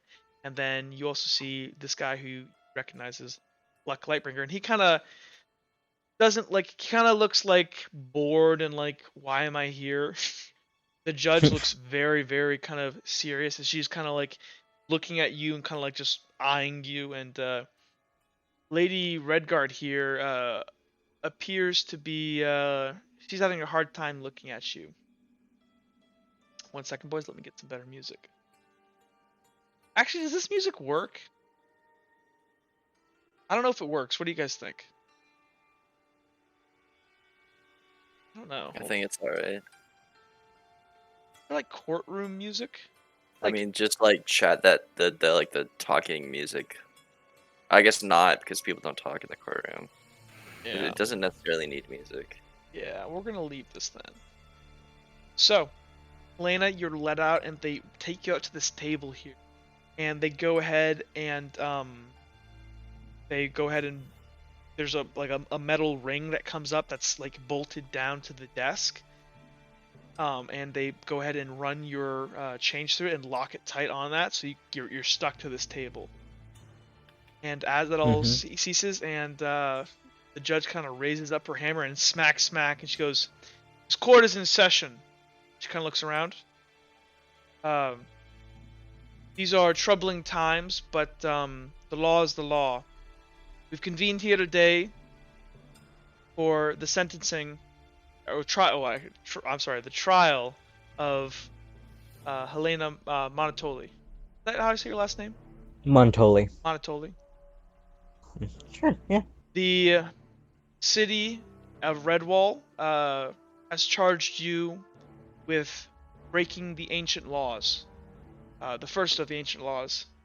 You're accused of drinking another of Felkind's blood without their permission. They will hear from people who witnessed the crime, but also those that wish to speak of your character will be called to the stand. I do not take there's no joy in what we must do here today. But we have these laws so that civilization and peace can stand, and has standed for thousands of years. Would you like to say anything, young lady? Any opening remarks? Um. If you would like to, please Serena- move up to the stand. And can she move to the stand? She's Can't move changed to to the the stand. So as you chain. kind of begin to move up, the guard's gonna come over and they unlock your stand here. They two of them kind of escort you and lead you over to the stand here, and kind of climb up on top. And they're kind of waiting down here.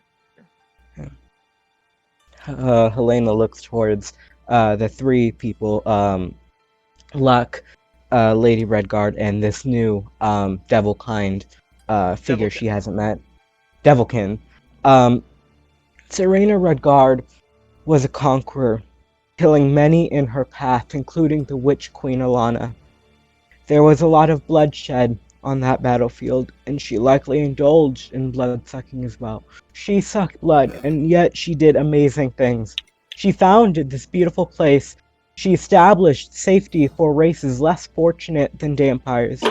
I regret that night. But if I didn't fight back, I would have died. Hello. I wanted to live, to continue my bloodline, to make...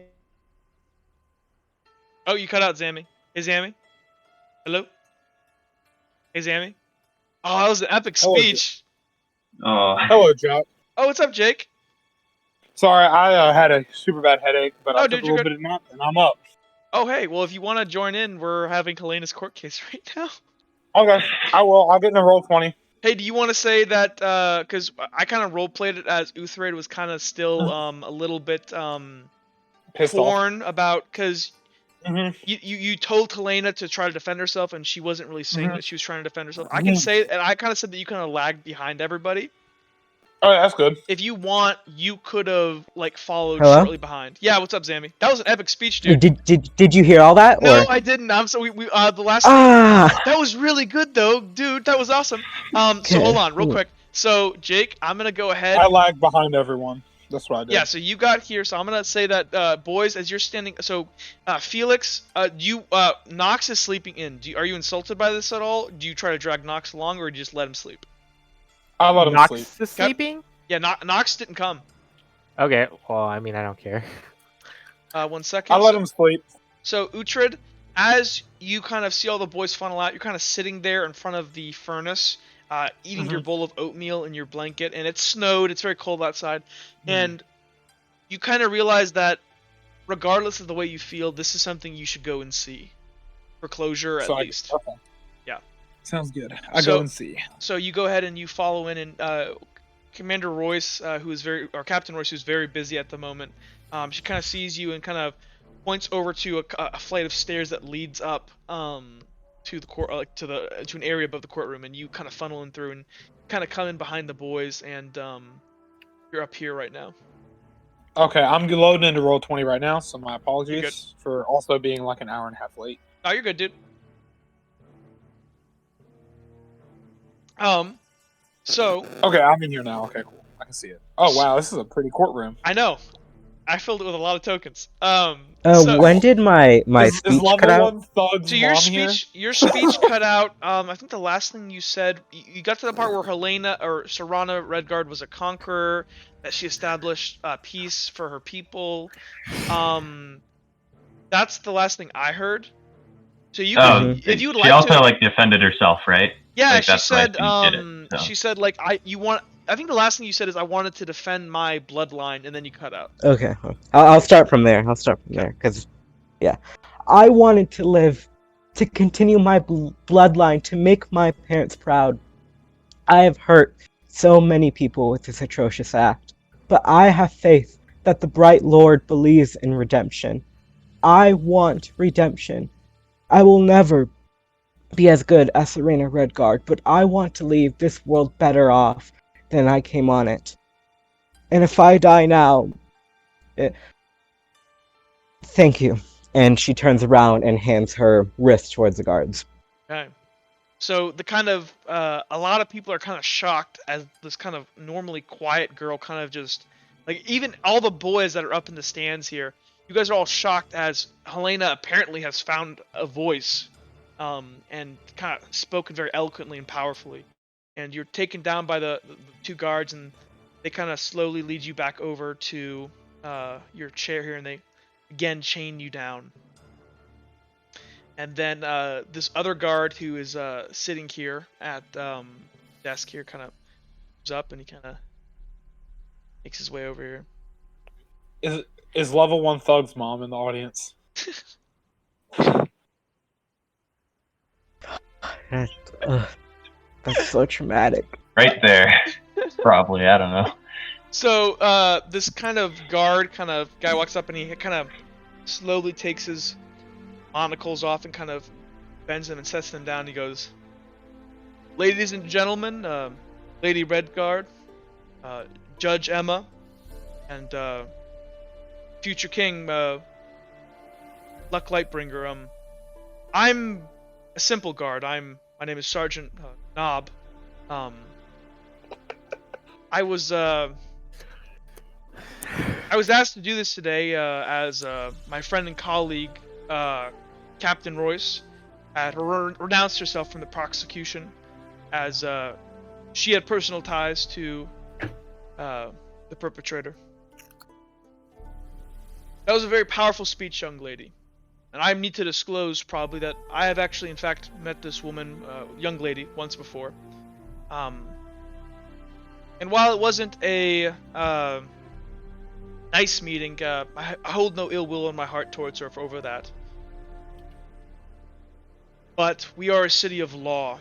As you said, the reason why Redguard has prospered is because we are a nation of laws and order. The laws that were put in place by Serana Redguard were there to safeguard all of us so that we may live equally. The perpetrator has committed a crime that, at its core, seeks to deny the equality that we have all agreed to. I do not take pleasure in this. I don't want to sentence a child to death. But the laws are laws, and we have them for a reason. That is all. Steps down. Okay. So, the judge who's up in her stands here kind of goes, and so what do you guys? How are you guys reacting to any of this? Are you guys saying anything to each other? You'd have to whisper probably. I mean, I don't think I'm allowed Actually, to. do we even like would you guys acknowledge that Uhtred kind of comes in? Like, do you guys say anything to each other? No.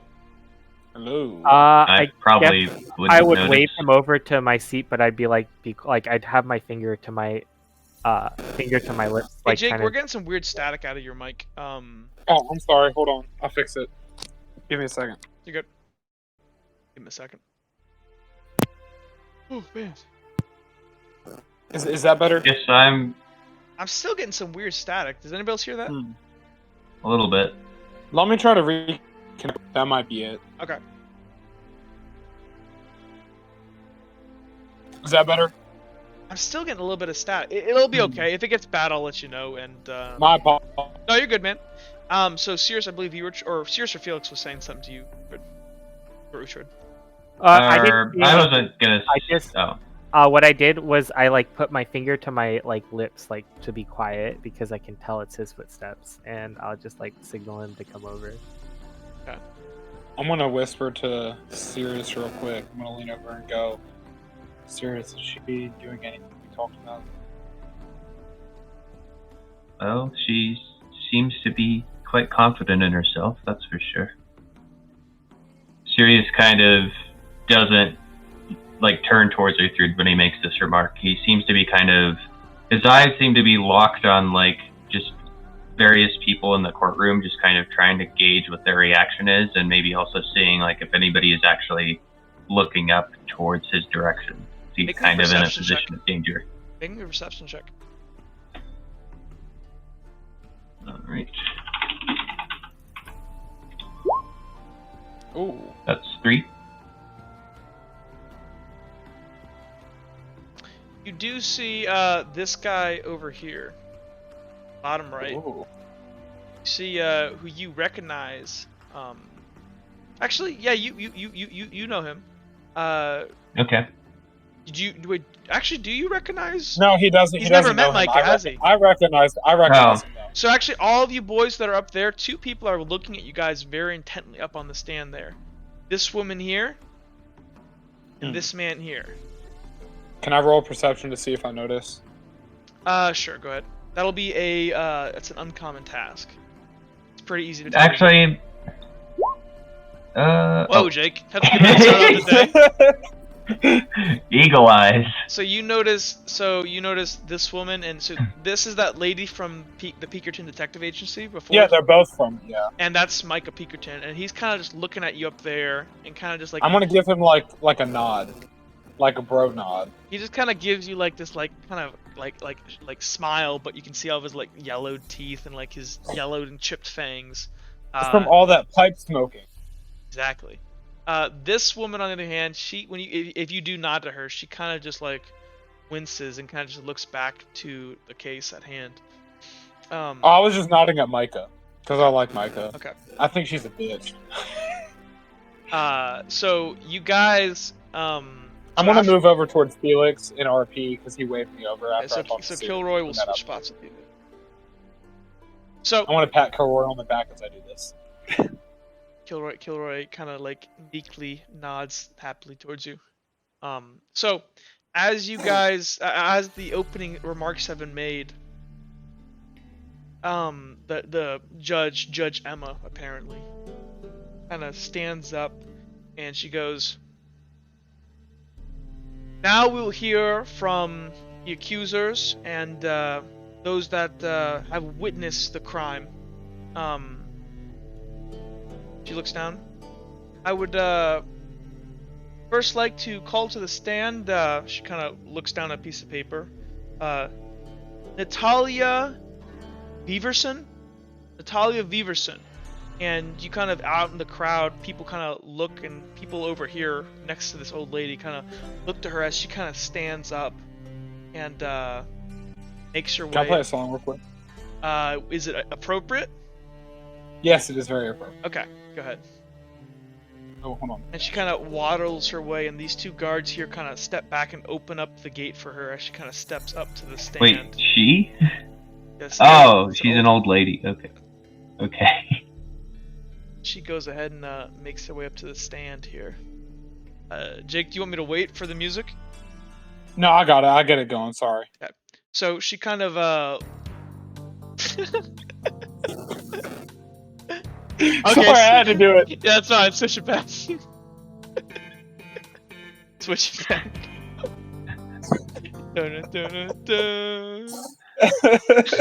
Sorry. No, you're good, dude. Just go up above and copy the link. I am. Anyways, so this old lady who Helena you recognize quite well makes her way up to the stand, and she goes, I'm trying to play a new one. I'm sorry. "What are you doing?" That wasn't. Was that me? Vince, that was you. Gosh dang it, guys! I'm trying to be serious. I'm sorry. I didn't mean to mess it derailed up. my guys. court case. Hold on, I'm good. I got it. You have to admit the Law and Order was pretty good, though. That was pretty good. Dun, dun, So, dun, dun, this older woman makes her way up to the stand, and she looks around and goes, "Your honors," and she kind of nods. Oh, this bitch. I'm but a humble old woman, a humble vampire. I live in Yellow Belly. I was there the day of the atrocity. That girl, and she points her old, knuckled, like gnarled finger. I saw that girl. She slaughtered a man that I knew well, Levi Thugarian. Oh my God, the first. The first of his name. She slaughtered him and tortured him in front of me. I saw it all. I saw in her heart Amon, evil. And not only that, when she had killed the poor lad, she drank of his blood. It was... I'm still shaking today thinking about the atrocity. I I hope this court finds her guilty and sentence her to death. And you hear the court hammer like slam, smack, smack. He goes, order in the court, ma'am. You are not here to deal out justice or prescribe any justice, just to tell the facts. Is there anything else you'd like to add to this? No, Your Honor. But again, she drank of his blood. Did I say that already? Yes, ma'am. Guards, take her down. The guards kind of come up and take her. Actually, no, hold on. I'm sorry. The judge kind of looks around and goes, would the defense like to question the witness at all? Is that me? Yeah, it's you. Oh, that's me. Is she representing herself? Yeah. Yeah. Do I? And she kind of whispers to him, like, do I just say the questions now? Do you want me to do anything else? Who are you whispering to? Oh, not whispering. She's asking the Judge Emma. The judge says, if you have any questions for the witness, you may ask them now. What were you doing before you saw me with that man? I was watching these men I don't know talk about something. I was walking down the waterway. That's all. Should she roll a deception check? Well, technically, if She was just only saying she was doing that, and she didn't only true, do that. But in a court case, remember, like, she can say what she wants. Unless you cross-examine it, it's not gonna matter. You need to go against it. If you want to cross-examine it and try to point out something, that's different. And I would roll the deception check there. But right now, like, technically, she's not necessarily lying, but she's trying to hide something. Obviously, you might have to push her a bit more. Okay. So you were watching your shows, and then you were walking on the waterway, and you only stumbled upon me doing those horrible acts, right? I think so. It's hard to remember. It was a lot happens in a day, but that for sure happened. I saw it with my own eyes. I even gave my report to the guards. And you were carrying a weapon with you, right? Because I do remember you, along with two other men, surrounded me before you guys attacked me. What? And as you kind of say this, the courtroom kind of like starts to murmur and stuff, and the woman goes, I had no weapon. I'm but a simple old lady. So here, I'll make her roll a deception check.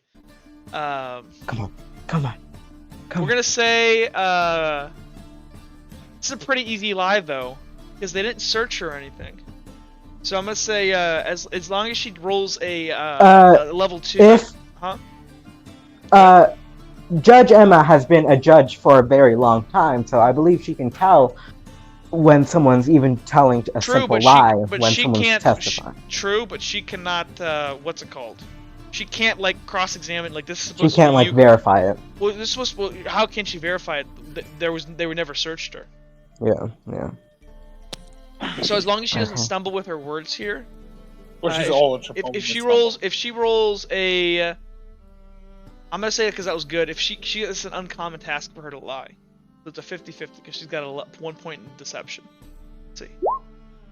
She's able to keep her cool, so... Can I use 2 destiny points to bring her point down? What? It doesn't work that way. That's a good try, destiny. though. She goes, I know nothing of what you're talking about, young woman. How dare you try to imply I am some kind of common thug? And the courtroom is kind of murmuring now. I won't take any of this. And she kind of begins to back up the stand. And the judge kind of slap, like, she kind of slaps her hammer down. And she goes, order in the court. Ma'am, you must stay on the trial until you are done being cross-examined. Now, she looks down to you, Helena. Do you have any more questions for this woman?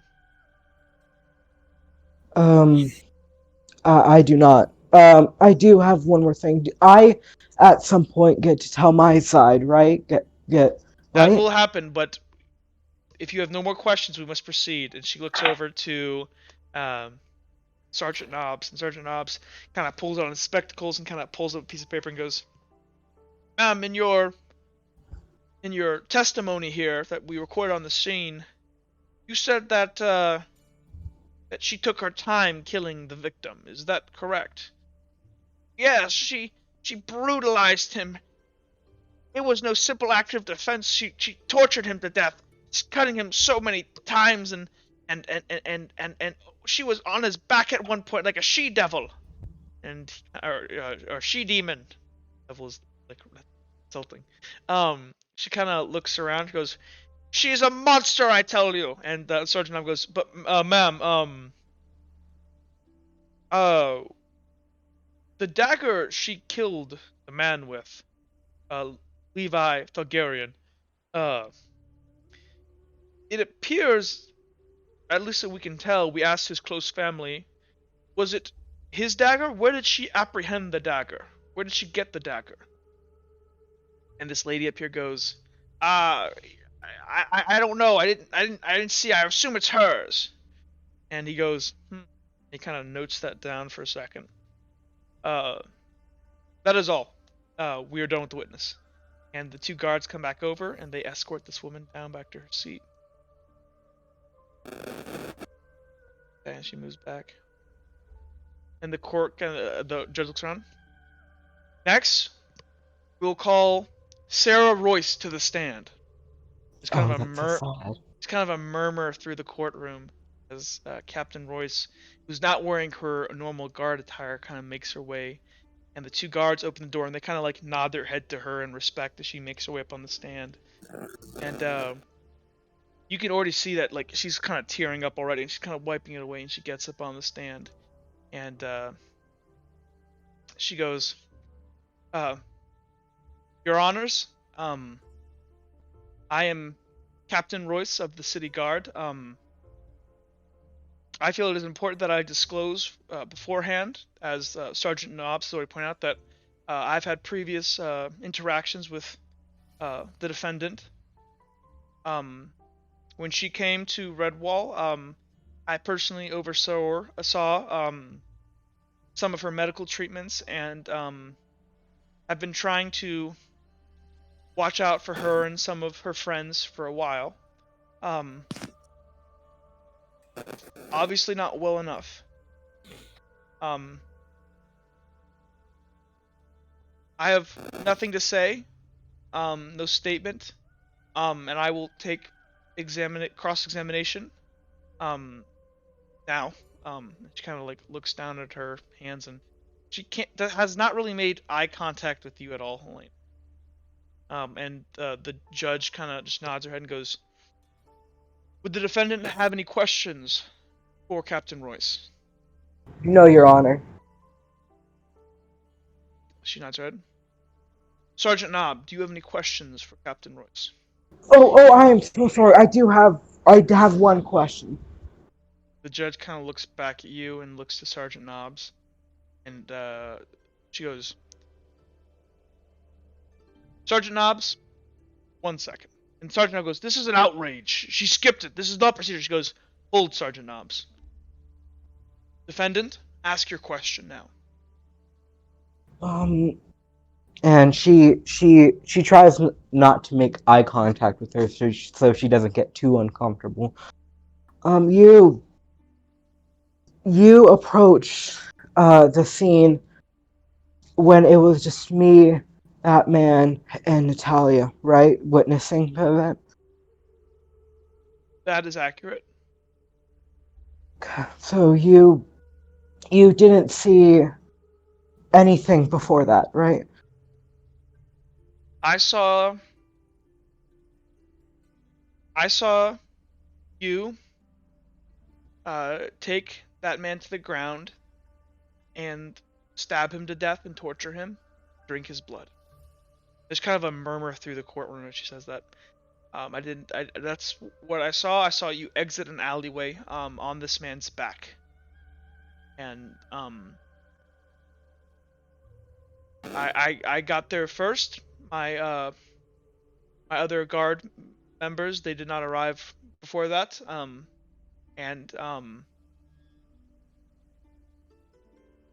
I was so shocked. I hate myself because I didn't stop it. But I couldn't believe, as she kind of makes eye contact with you, that you did that. Looks down. There's like a murmur through the court. No more questions, Your Honor. The judge kind of looks at Sergeant Nobbs. Now you may ask your question. Thank you, Your Honor. Commander Royce, good to see you as always. In your report, you in vivid detail describe the brutality which you witnessed. And is it fair to say that you at some level care for the defendant? Yes, Your Honor. So, this is hard for you to do this. You are, in a manner of speaking, speaking out and telling the truth on someone you care for. Yes, Sergeant Nobbs. In your 5-page report, you said that the defendant didn't resist at all? No.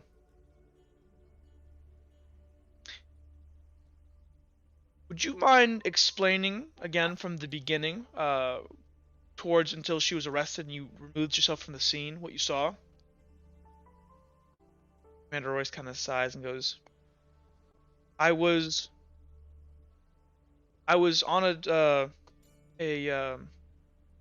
I was on the search for a bracelet that the defendant had lost that day. We got the report in around noonish, and I grabbed it right off the top because they told me it was hers, and I proceeded to locate the bracelet. Common thief, a well-known thief, had taken it, and he was apprehended, and the property was reclaimed. I then had asked around my guards and on the street that I beat guards that I know quite well, and they had said that they saw her go off towards Yellow Belly. I proceeded to search for her, and as I was making my way through Yellow Belly, I heard screams. Her screams. I couldn't quite make out what she was saying, and I immediately blew my whistle and called any guards around me and ran to the scene. It was near one of the offshoots of one of the aqueducts, and when I rounded the corner, I saw the defendant on the back of a man, stabbing with a dagger, clawing at his face.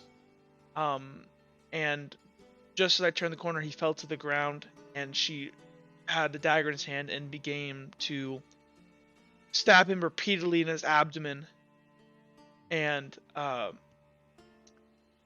I'm scared. I'm sorry to admit that I failed my job as a guard, and I froze.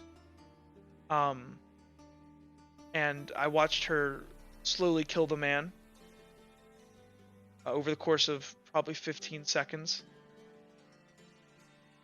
And then I saw her drink his blood, and at that point the other guards had arrived, and the defendant looked up and noticed we were there, and she stopped immediately, and she was detained. I detained her with a man catcher, and I removed myself from the scene. We had plenty of other good men there. Sergeant Royce, it pains me to say this, but you did fail in your duties as a guard, and while there's no one here in this courtroom who has anything but the highest degree of respect for you, the guard has decided to, for the time being, put you on leave, and I would like to make that an official being recorded in the transcript of this courtroom for your failures. That being said, I don't think anyone here or you deny that this happened, correct? She goes, "No, Sergeant Nobbs. No one's denying that." That is all, Your Honor. And so, Commander Royce gets down from the stand. She heads back over to her seat.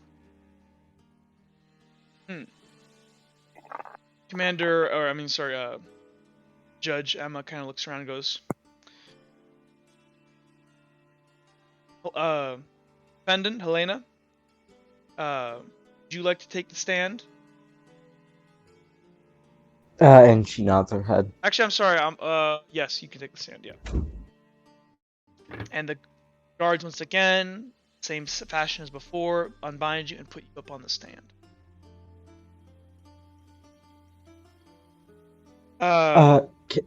You are now the defendant. Is there anything you'd like to say first? Give your side of the story. That's talking to me, right? Mm-hmm. Okay. Hold on. Okay. Earlier that day, a man pickpocketed my mama's bracelet off me, and I tried to get it, but I couldn't. He was too fast. I approached a nearby guard who dismissed my comments and redirected me towards the garrison ward. The guard there accepted the missing report hesitantly, and I believe his intention was to burn that report once I left, because I was just a kid.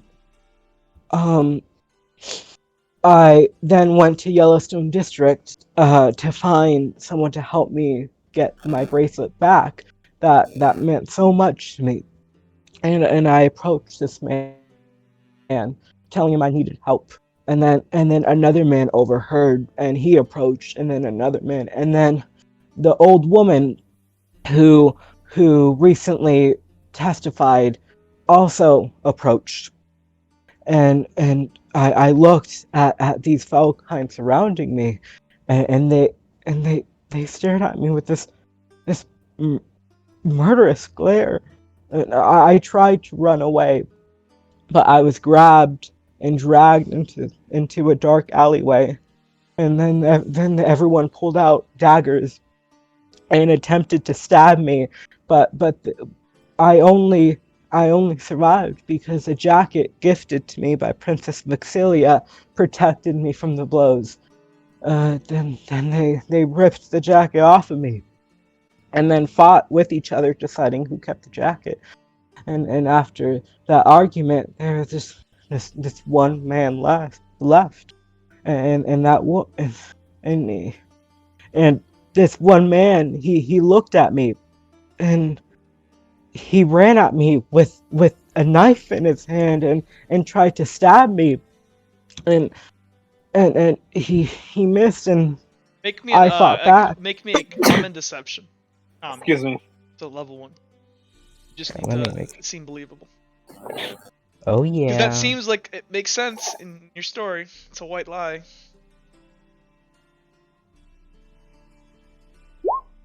Yep, you're good. Okay.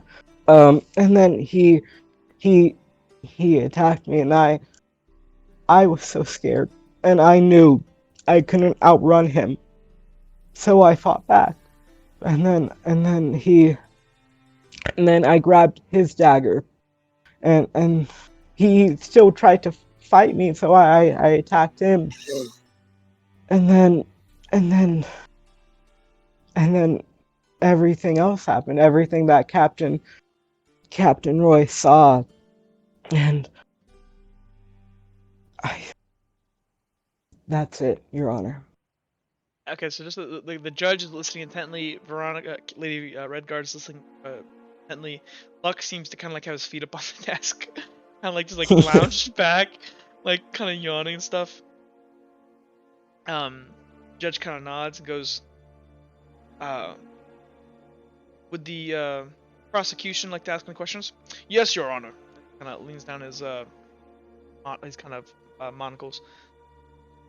"You said that you initially spoke to a guard about reporting your item. Do you remember who that guard was?"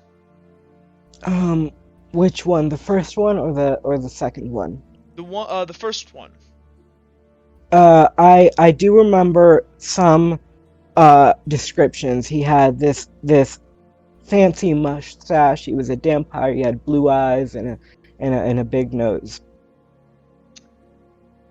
Kind of turns around. He points to the guards behind you. "Can you point out this man? He's in this room." Do I recognize any? Make me a perception check. This will be a common task. Okay. Helena, I'm rooting for you. You recognize that it's the guy who's asking you the question. This is Sergeant It- Knob. It was you, Your Honor. Exactly, and you just I realized mean, not that. Your Honor. And you just realized that. I would like to point that out to the rest of the courtroom as the defendant does not seem to have an accurate representation of what she can remember from that day. When she reported this crime to me that day, she was hysterical, emotional, and flat out rude. She was something was seriously wrong. And while I recognized the distress in her eyes, she even threatened me. She said that she knew the Redguard family personally and implied that I would lose my job if I did not assist her. I followed standard procedure and told her to report to Garrison Ward to report the crime. As for what happened at the station, I do not know, but the guard that was on station there at that time reported that he also reported the distress and emotional issues that the defendant was having. I think this clearly shows the defendant was in a mood willing and able to commit these crimes. But I would again like to point out that the defendant does not seem to have a clear recollection of that day. And so everything that she's saying here, besides the official story, cannot be trusted. Second of all, would you mind explaining to me, Helena, where you attacked this Levi Thagarian? I attacked him then in an alleyway, and then and then the waterway. Because he had a knife wound in his back. Yes. Was that your doing? How did a man that was trying to attack you get stabbed in the back by you?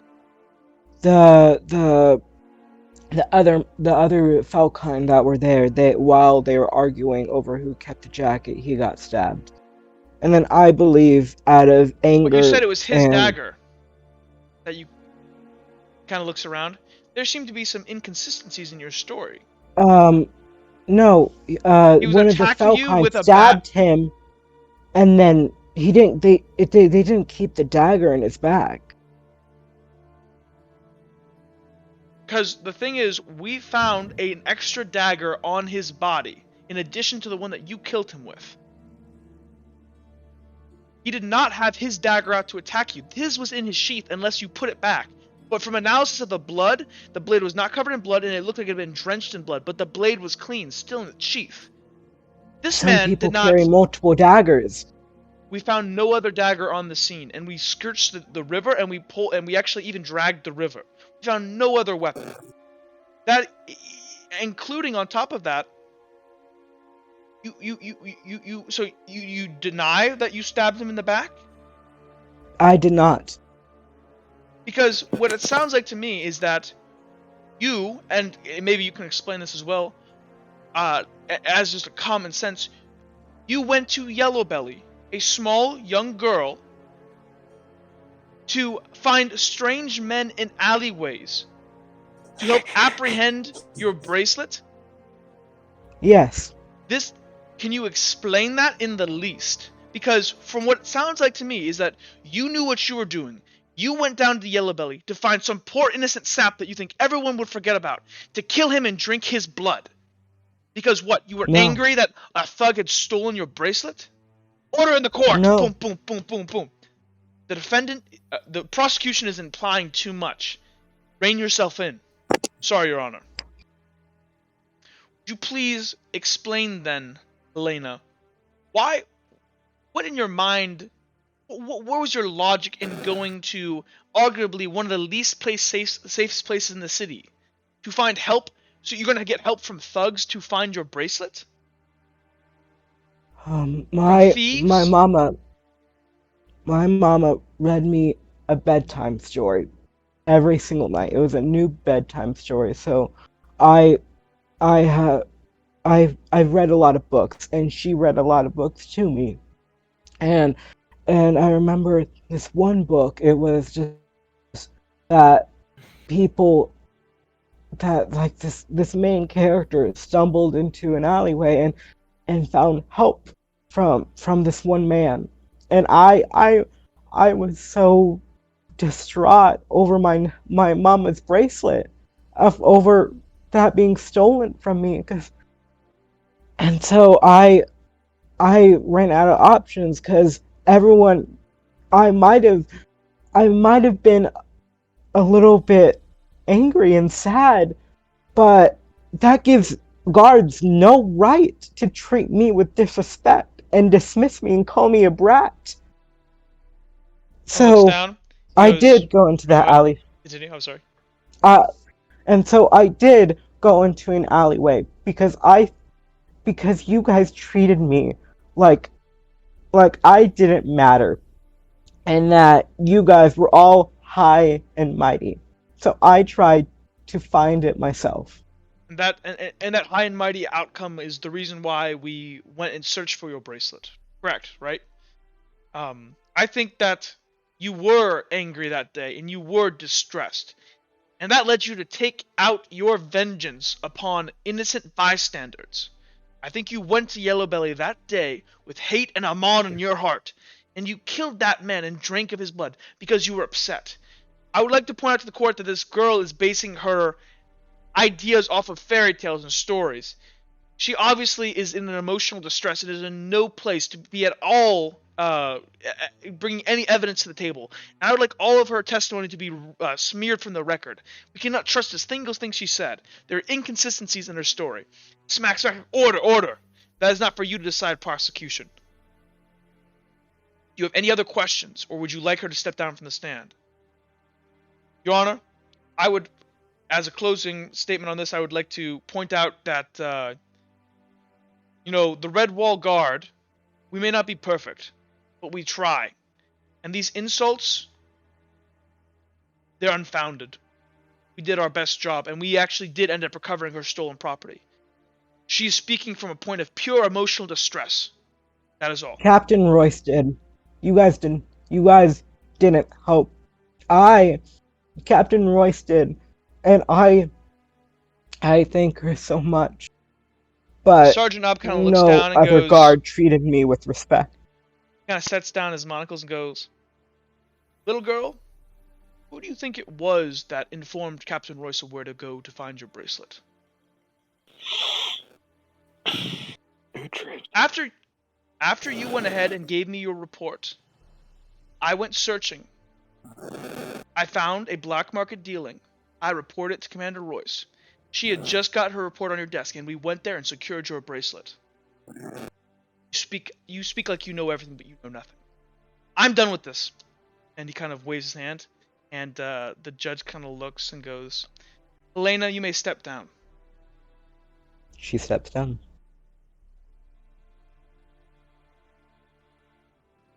Before, there's one last thing I would like to get to. But before that, are there any in this courtroom that would like to speak to the character of the defendant?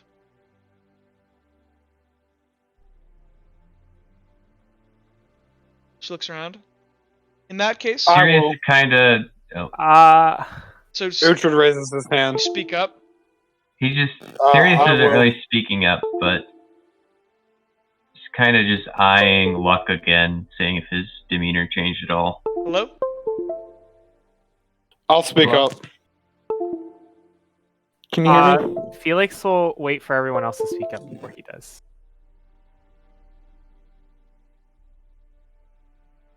Jack, Hello? Sorry about that, boys. My Well, headset was... can you hear me? Yeah, I can hear. So one All second, right. guys. Yeah, Let me I'll show you. I'll speak up. Okay, so you speak up. So the judge kind of looks and goes, guards, go help that boy get down here. And Uhtred, slowly but surely, you make your way In the down and courtroom. make your way into the courtroom. And you walk through this and you walk onto the stand. Would you please state your name for the record? Uhtred Storm. All right, Uhtred. What's your statement? Well, I traveled with Helena to Redguard. Spent about a month on a ship. I'd say I've gotten to know her. And Hey, Jake, your whether mic or is making not. an awful noise right now. I don't know why. Okay. Hold on. I'll fix it. I'm sorry. You're good. It wouldn't matter if we were just like talking normally. I wouldn't care, but just for the YouTube people. Is that better? Huh? Just talk for a second. Is that any better? Yeah, it's a little bit better. It's still making that fuzzy noise, but just go ahead. It's fine at this point. Sorry. You're okay. Well, I would say I've gotten to know her pretty well over the past month. What I will tell the courtroom is that she has a temper just like any young person does. She is kind-hearted. She has shown me kindness. And if her events of that day are fuzzy, put yourself in her shoes. She's a young kid surrounded by thugs. I grew up on the streets and crossroads. I wouldn't trust what that old lady said as far as I could throw this stand. She kind of slams her mouth down and goes, Uhtred, you are up here to make a statement and not to question statements of others. Please continue, but remind yourself of that. Yes, Your Honor. And if her events were fuzzy, that's probably because she was scared. She's an honest person and has never told a lie to me or any of the people that she associates with. That's the end of my statement. Would anybody else, and she kind of like fingers you to move down. Would anybody else like to speak up? I'd like to speak Sirius. up, sir. Oh, sorry. Okay. No, go Sirius ahead. can Go ahead. Okay. Sirius Felix- is doing passive things. I'm just eyeing what Luck is doing right now. Is he still kind of kicked up and back? He's kind of leaned back. He's almost dozing off. He's kind of like barely able to stay awake, and he kind of keeps looking over his shoulder and smiling up at the rafters up here. And he kind of gets like a look back from Vex of kind of like, what the fuck, you fucking piece of shit, stop that, you're in the middle of a courtroom. And he kind of just like crosses his arms and just like leans back and just kind of, it's still up there. Felix, what do you want to say? You trying to go down to testify? So yeah, does someone like get me to like? Tell So me to you go kind up of and walk testify? your way down and you make your way into the courtroom. And you're able to make your way over to the stand as the guards kind of lead you up. Mm-hmm. Yep. And I'm gonna say, I've known Helena for about a week, and for that entire week, or like it's been about a week, right? It's been about, because this is session, I believe 6, so it's been about a week, yeah. Yeah, I've known Helena about a week, and in that week, she has been one of the nicest, kindest people I've met.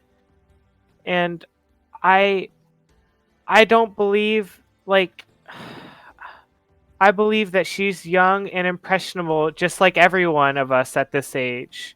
And I also I don't think she deserves this. Perhaps she made a mistake, and perhaps she was rude. And maybe she made a few mistakes in her oh god, I'm so bad at this. I think she made a few mistakes, but I don't think she's a bad person. She's only been nice and helpful to those who have been supportive to her, and I just I can't bear to see her being treated this way. I should really make you guys roll deception checks, but I'm not gonna. Is that in your statement? Yeah. So the judge kind of nods and says, "You may step down." Oh, excuse me. You need to state your name for the record. Oh, my name is Felix Hagelte. You may step down, young man. So you go ahead and go back up. And judge goes, this is a trying case, and while usually this tribunal would never converge, it has, and I would now like to call in a special expert to help gain insight onto this this incident. Would Professor William Graham please enter the courtroom? And from over here, drag him out. Where did I put him? Did I put him? Redwall cares. So from outside the courtroom, the professor that you saw yesterday, Felix, kind of makes his way out, and he goes, Your Honor, he kind of steps forward.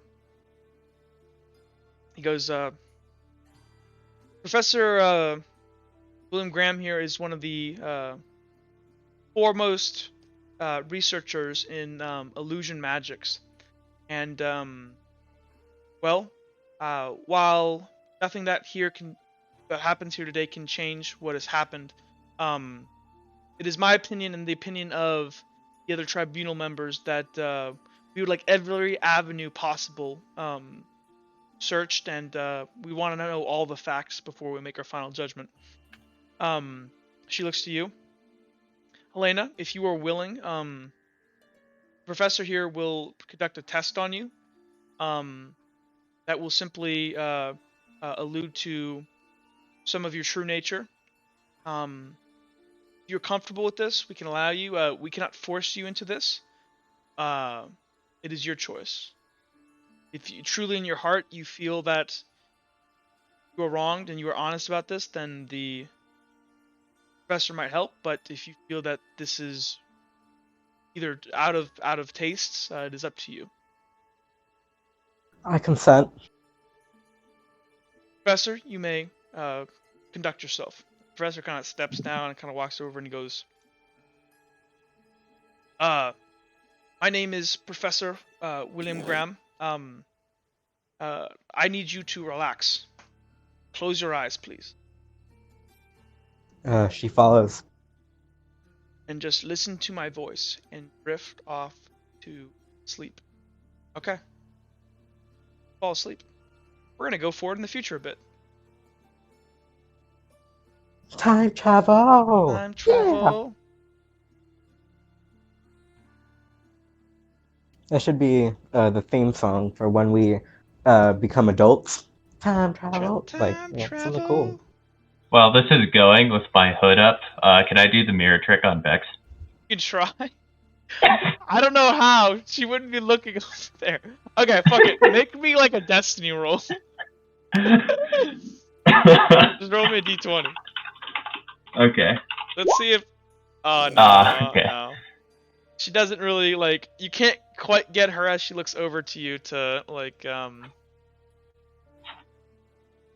What happened here? We're going forward a bit in time because she slept, and I just think this is better this way. Just Oh, that's fair.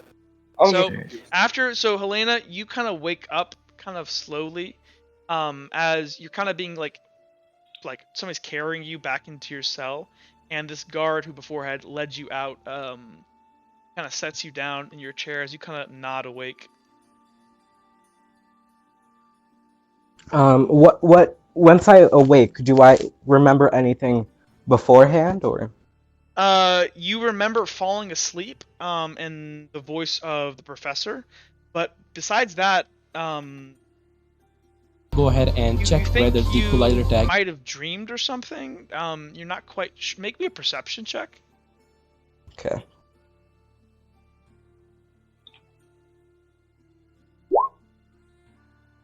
Yeah. Yeah. You think you're not 100% sure. You think you might have dreamed, but that's about all. Remember. Okay. And you kind of look outside. And I'll take care of everybody. I'll take care of everybody else in a bit. But kind of look outside, and it looks like it's pretty late. It's kind of dark outside. The guard kind of goes, we could not reawake you after we put you to sleep in the courtroom. He kind of looks his head down. The tribunal, they carried out their sentencing. What was the verdict? You've been sentenced to death. I'm sorry. Too young. Nods his head. Makes his way. If you ever have children, don't leave them, because I was so scared and alone, and I believe if I wasn't scared or alone, or maybe if my parents, I don't care about your children. Do everything you can to guarantee them a happy life with you. Kind of nods his head. Good night. Steps out. Good night. So Elena, you kind of sit there in your room. Like, what are you feeling right now? You feel this is unfair? Like, what's going through your head right now?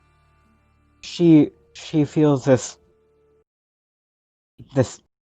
sadness, and she has been thinking these past few days about her talk with the priest and all about the bright Lord, and she's thinking,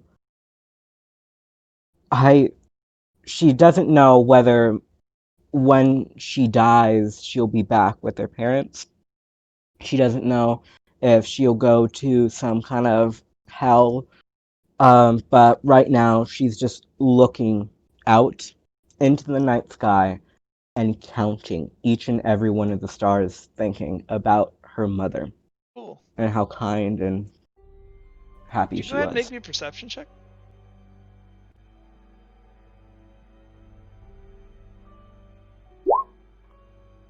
Oh.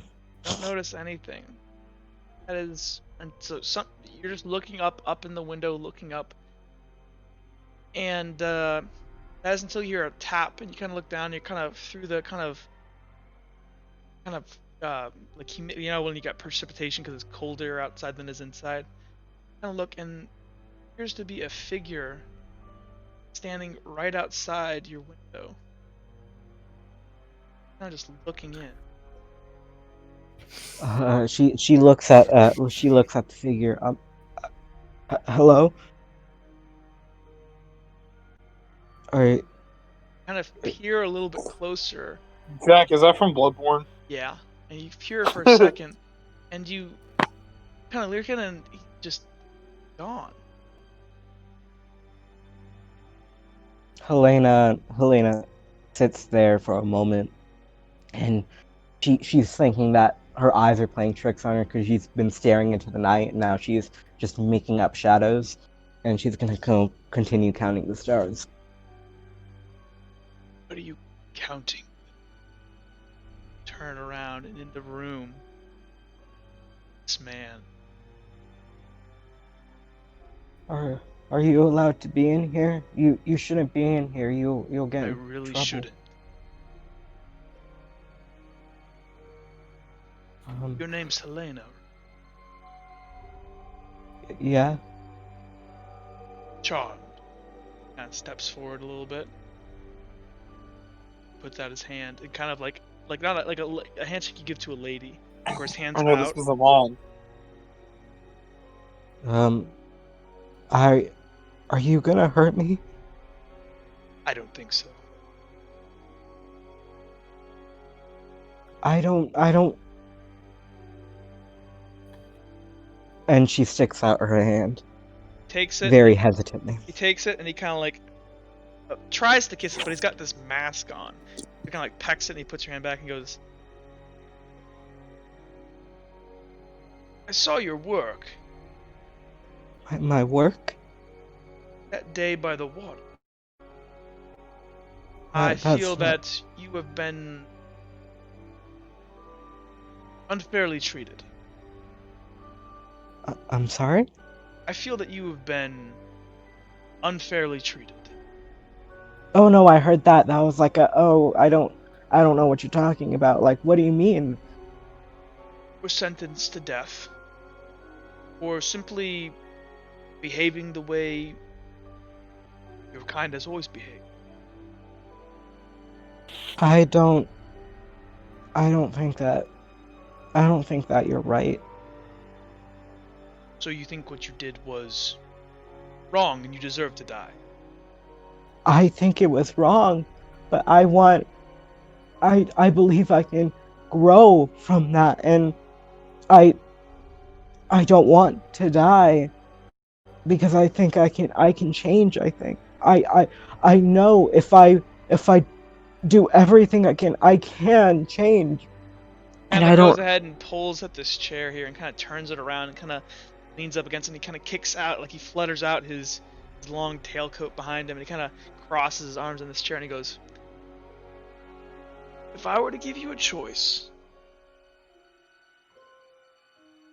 between living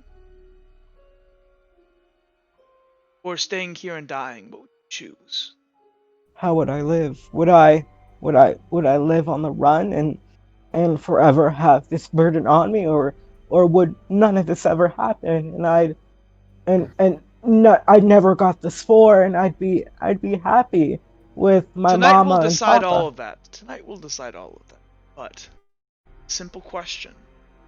If you could leave this place right now, if there was a way, make this all go away to have your freedom, would you take it? Even though that is wrong, you've been sentenced to death. You should I pay don't for your think crime. that'd be freedom. If I was sentenced to death, then maybe I do deserve to die, because Judge Emma, or was there a jury too, or was it just Judge Emma? The jury was there more of a formality. Technically, a tribunal, because there wasn't a question whether you did it or not.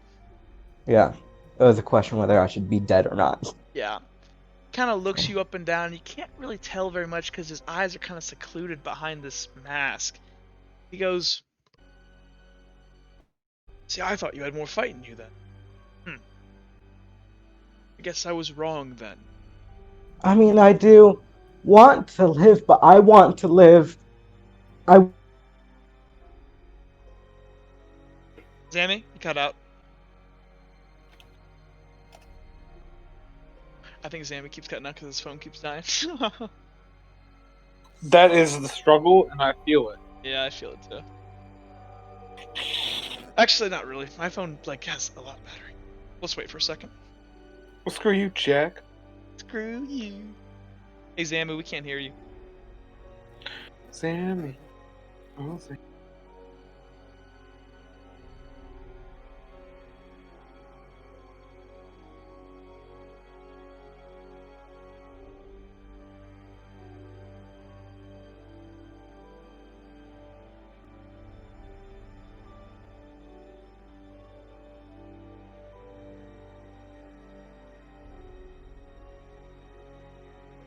Oh, good. It's typing something in the actual chat. Turning on right now. My bad. Oh. We called it. Good. Oh man. I'm excited for this.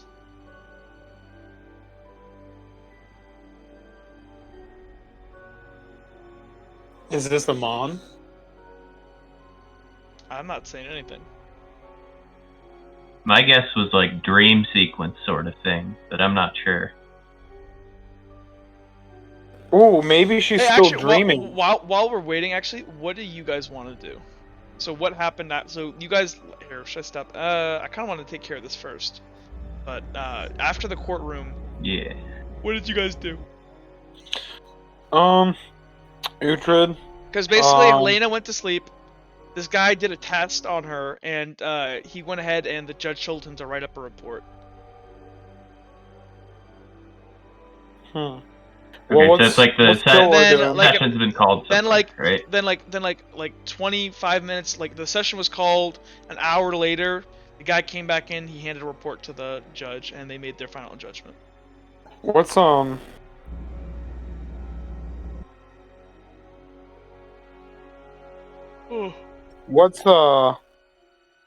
What's Kilroy doing?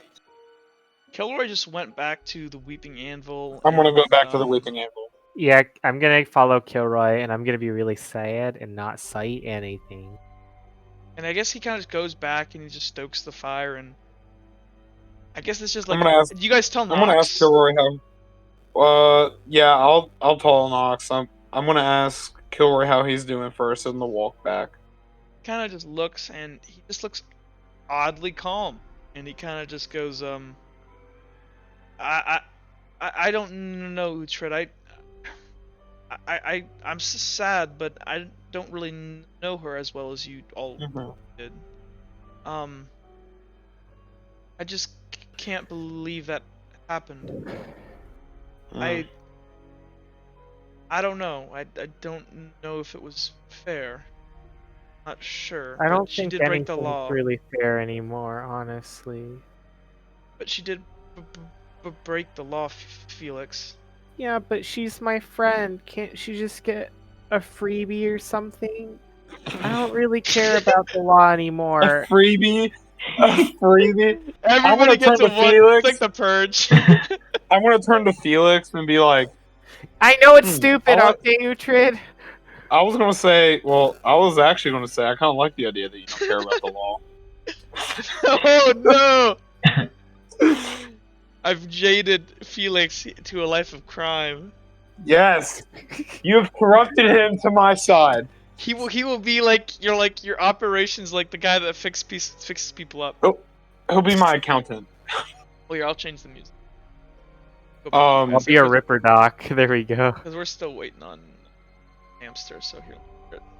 So, are we back at the anvil yet? Yeah, hold on, let me put you guys over at the Oh, the Zamster's here. Oh, You- okay. Oh, Well, what's dang up, it. Sam? Okay, pause. I just Yeah.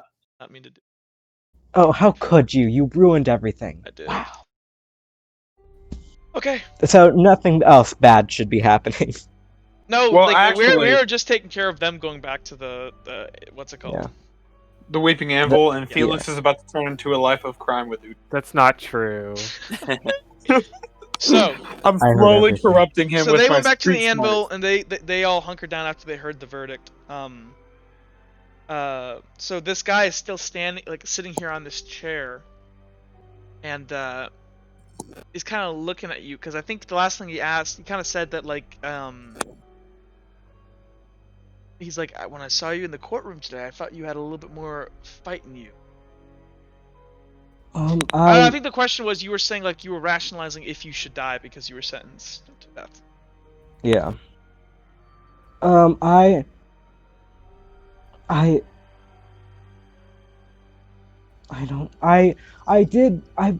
I wanted to survive. I do want to survive, but and I tried my hardest, but there's nothing you can do. Things happen, and you can't control them. What if there was something you could do? What is it?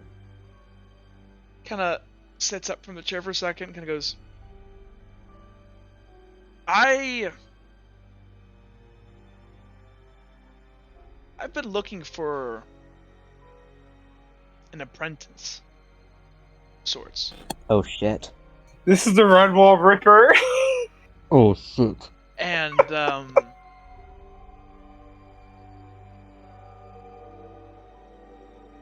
I can get you out of here. Is she not at all concerned the fact that he just What? phased through a prison? Well, she can't really do anything about it, so. I mean, you're dead what- one way or the other, so. He kind of looks and goes, so, I guess my question is then, what would you do to get out of here? There's a price. What can I do? If you agree to become my apprentice, there are some things tonight that we will take care of. When it is done, we will leave Redwall in a manner of speaking. For a time. What would it cost?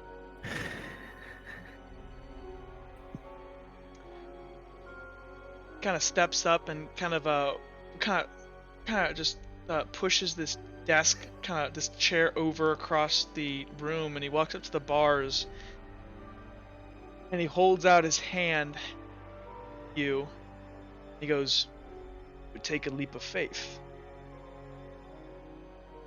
But if you truly believe you deserve to die, that you should pay for what you did, stay here.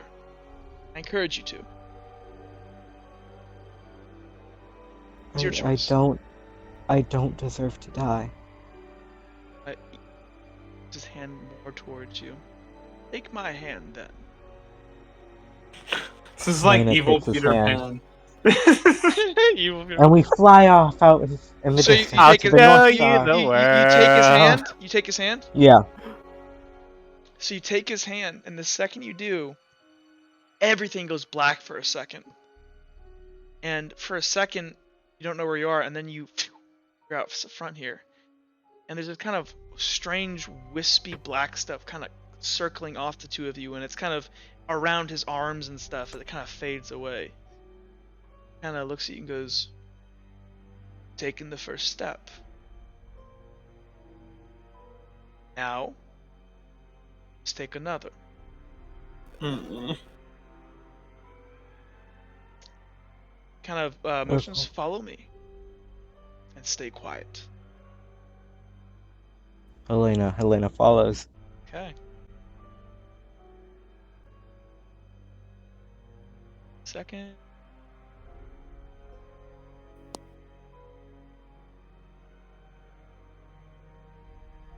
Helena? This guy, or out here, goes and says, this way. You to Yellow Belly. And he leads you to one of these large. At night, you kind of look off because again, you're pretty cold. But you had your blanket in your room, so I guess you would have teleported with that. And kind of walking way through the streets, and it's lightly snowing outside. And he leads you to Yellow Belly, and there are all these massive yellow granite structures, and then the moonlight of the pair of the two moons in the sky kind of has this sickly yellow look. You guys approach, and he leads you into one of these large structures, and there are people milling about. It's very quiet at night, and he kind of leads you up these stairs, up. Turns to you as you're almost up at the top flight of stairs, and he turns and he goes, "This is a test. Do not," kind of leans in close, "do not fail me." Kind of like motions for you to step up. She steps up. He leans in behind you and puts his hands on your shoulder and goes, "You see that door over there?" Do I see the door? Yeah, you see a door. Okay. Yeah. Natalia Venberg, the woman falsely accused you. She's in there right now.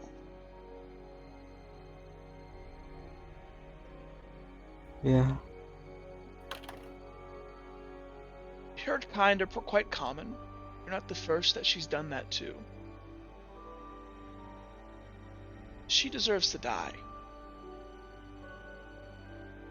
I want you to go in there. I want you to kill her. Okay. Kind of nods. Do you need a weapon?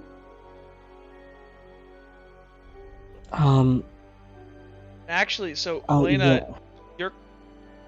your nails are feeling kind of funny, by the way. She starts pulling on her nails, and she's like, I don't think I do. But I'll be here. Quick. You have one other stop.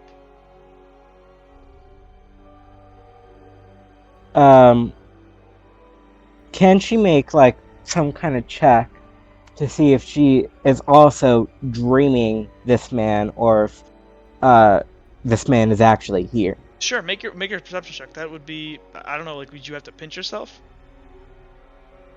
I would.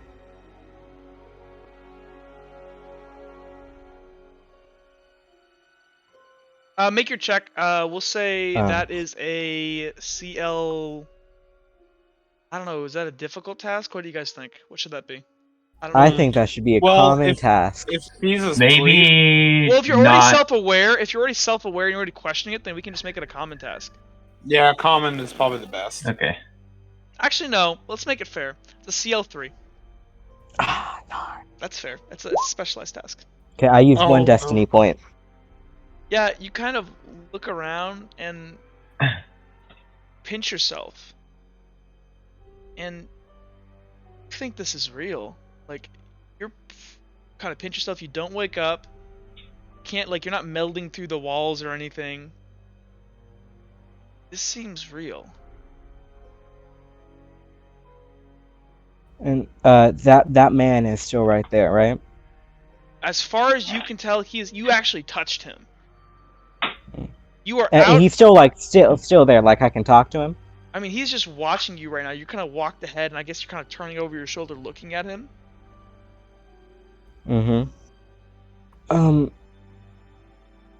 She walks over up to the door. On.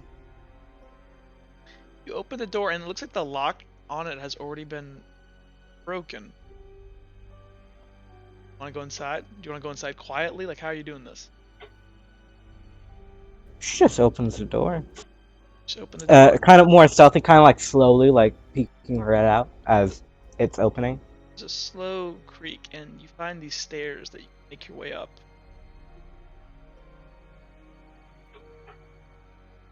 She started walking up the stairs, and then at this flight right here, she's kind of very slowly walking, and she first looks over to the front of her. Is there anyone Make me a perception over here? check. Make me it's a common task. There's a fire on still. It's keeping this room warm. Yep. You Okay. see a cat just sitting here on the sofa, and he kind of like nods his head up and like looks at you strangely. And he kind of just doesn't give a shit, and he just goes back to sleep.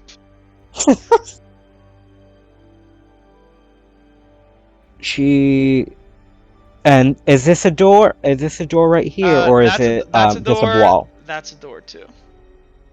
Okay. She is going to first open this door. She's just gonna walk past Nobody's the in cat. there. But what you do see in there, you see like a bunch of random bobs and bags. You see like a lot of bags in here.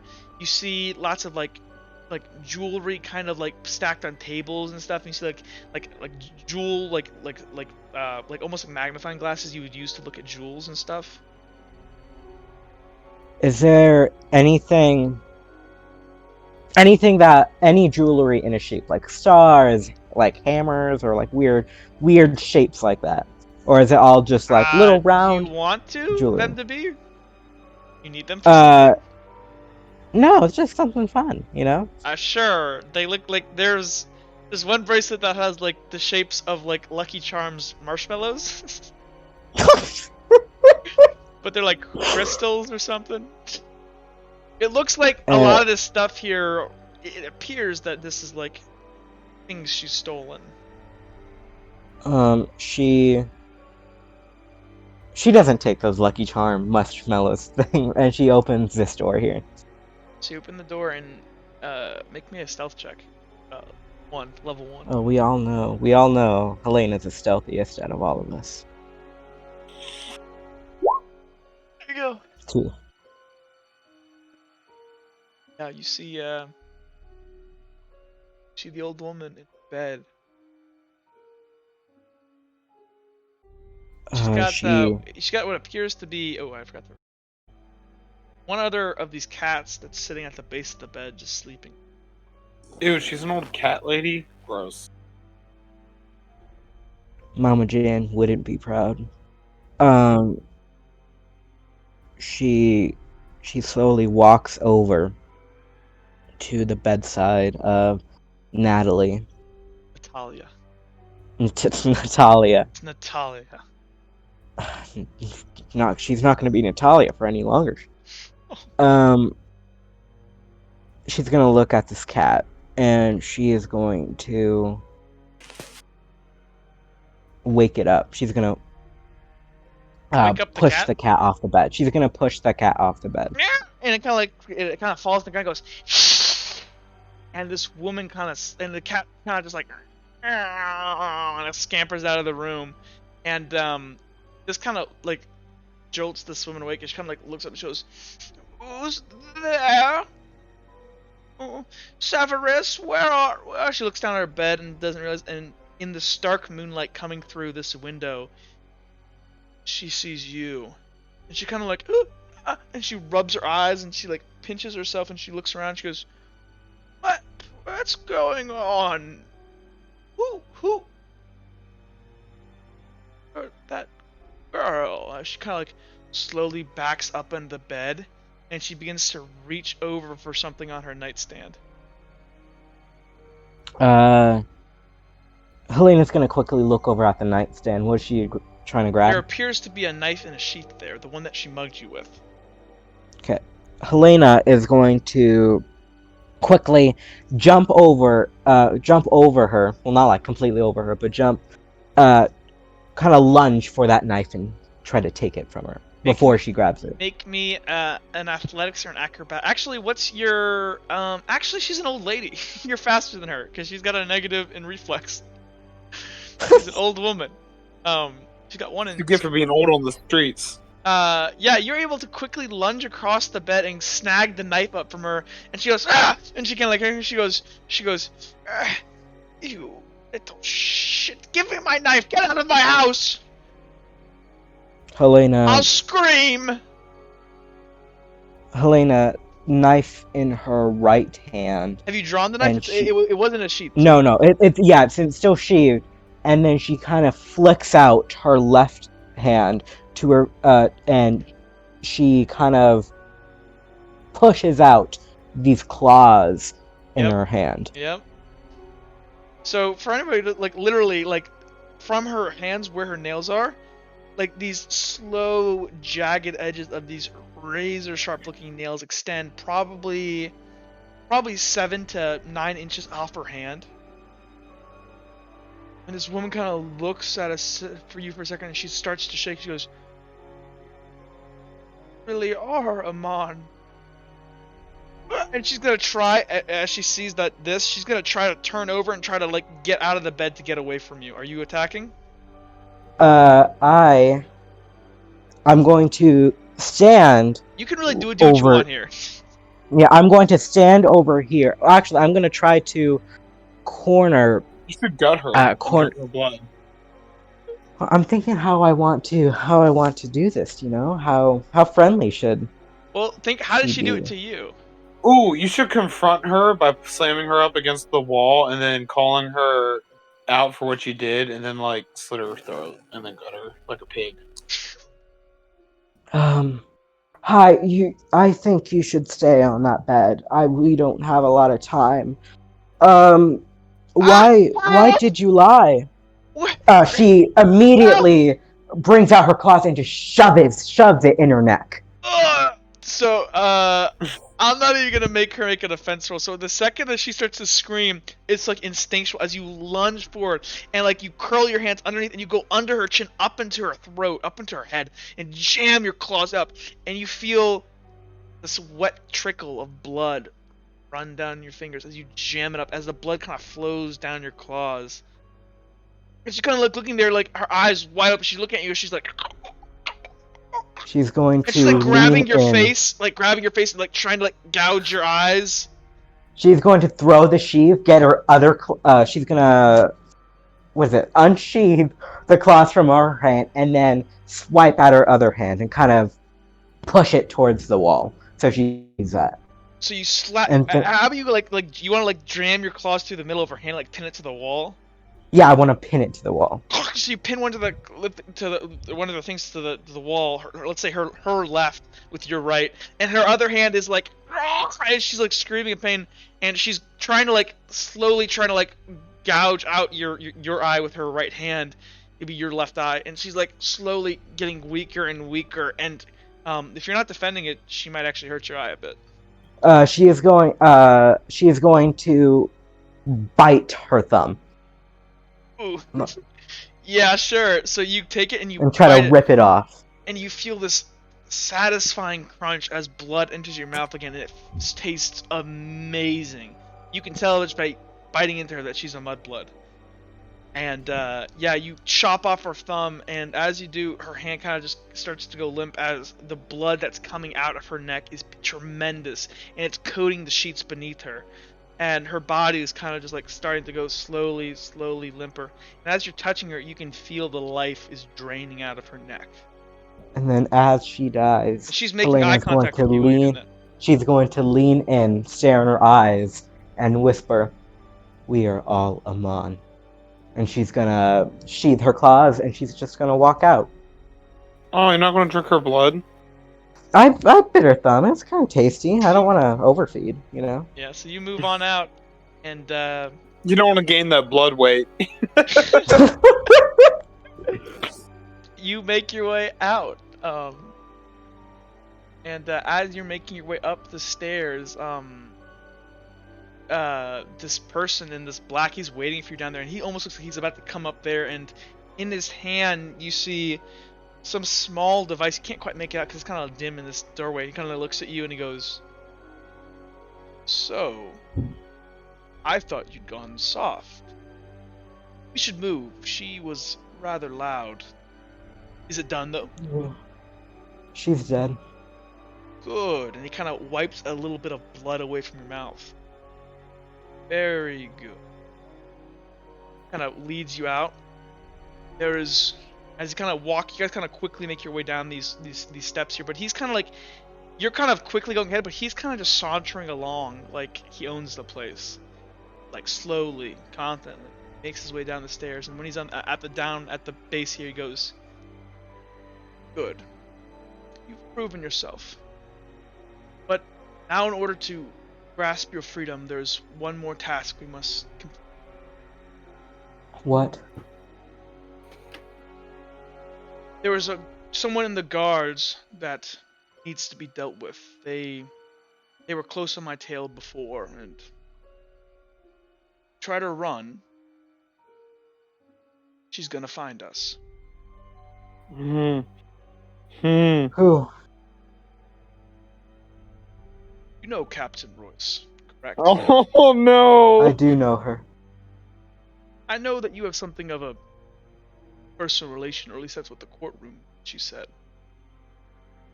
I won't ask you to kill her, but she needs to be taken out of the equation.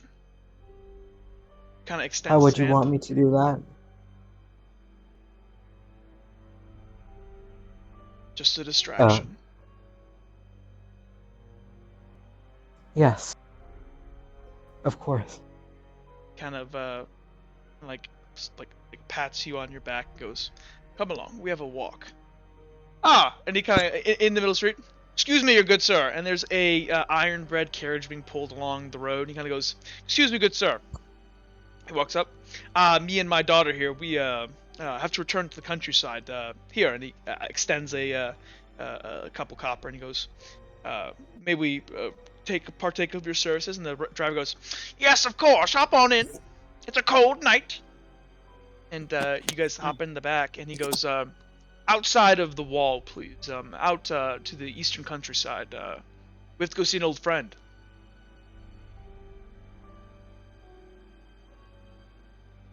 And so he leads you guys, and you guys actually exit Redwall, and you pass by these massive red walls, which is what the city is named for. Nice. I'm glad their name makes sense. Yeah, and you make your way out into the countryside. Hold on here.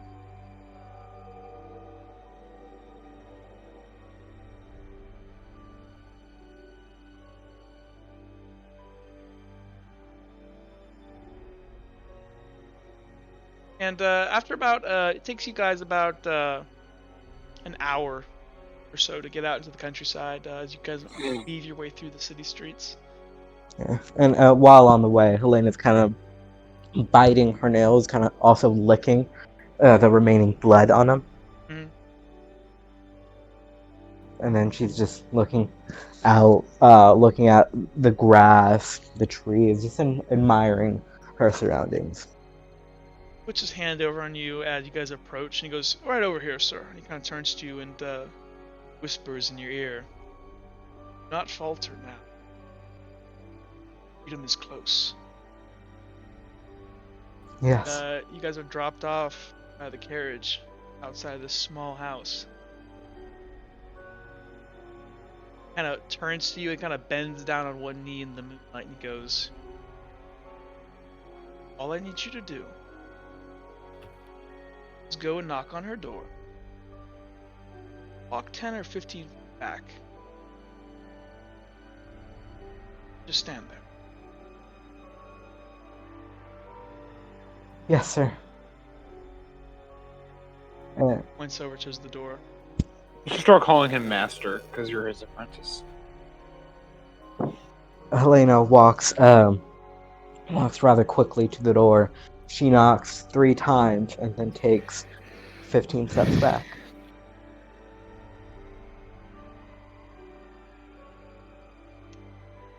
Second, you hear the knocking on the door. You see, well, you see Commander Royce.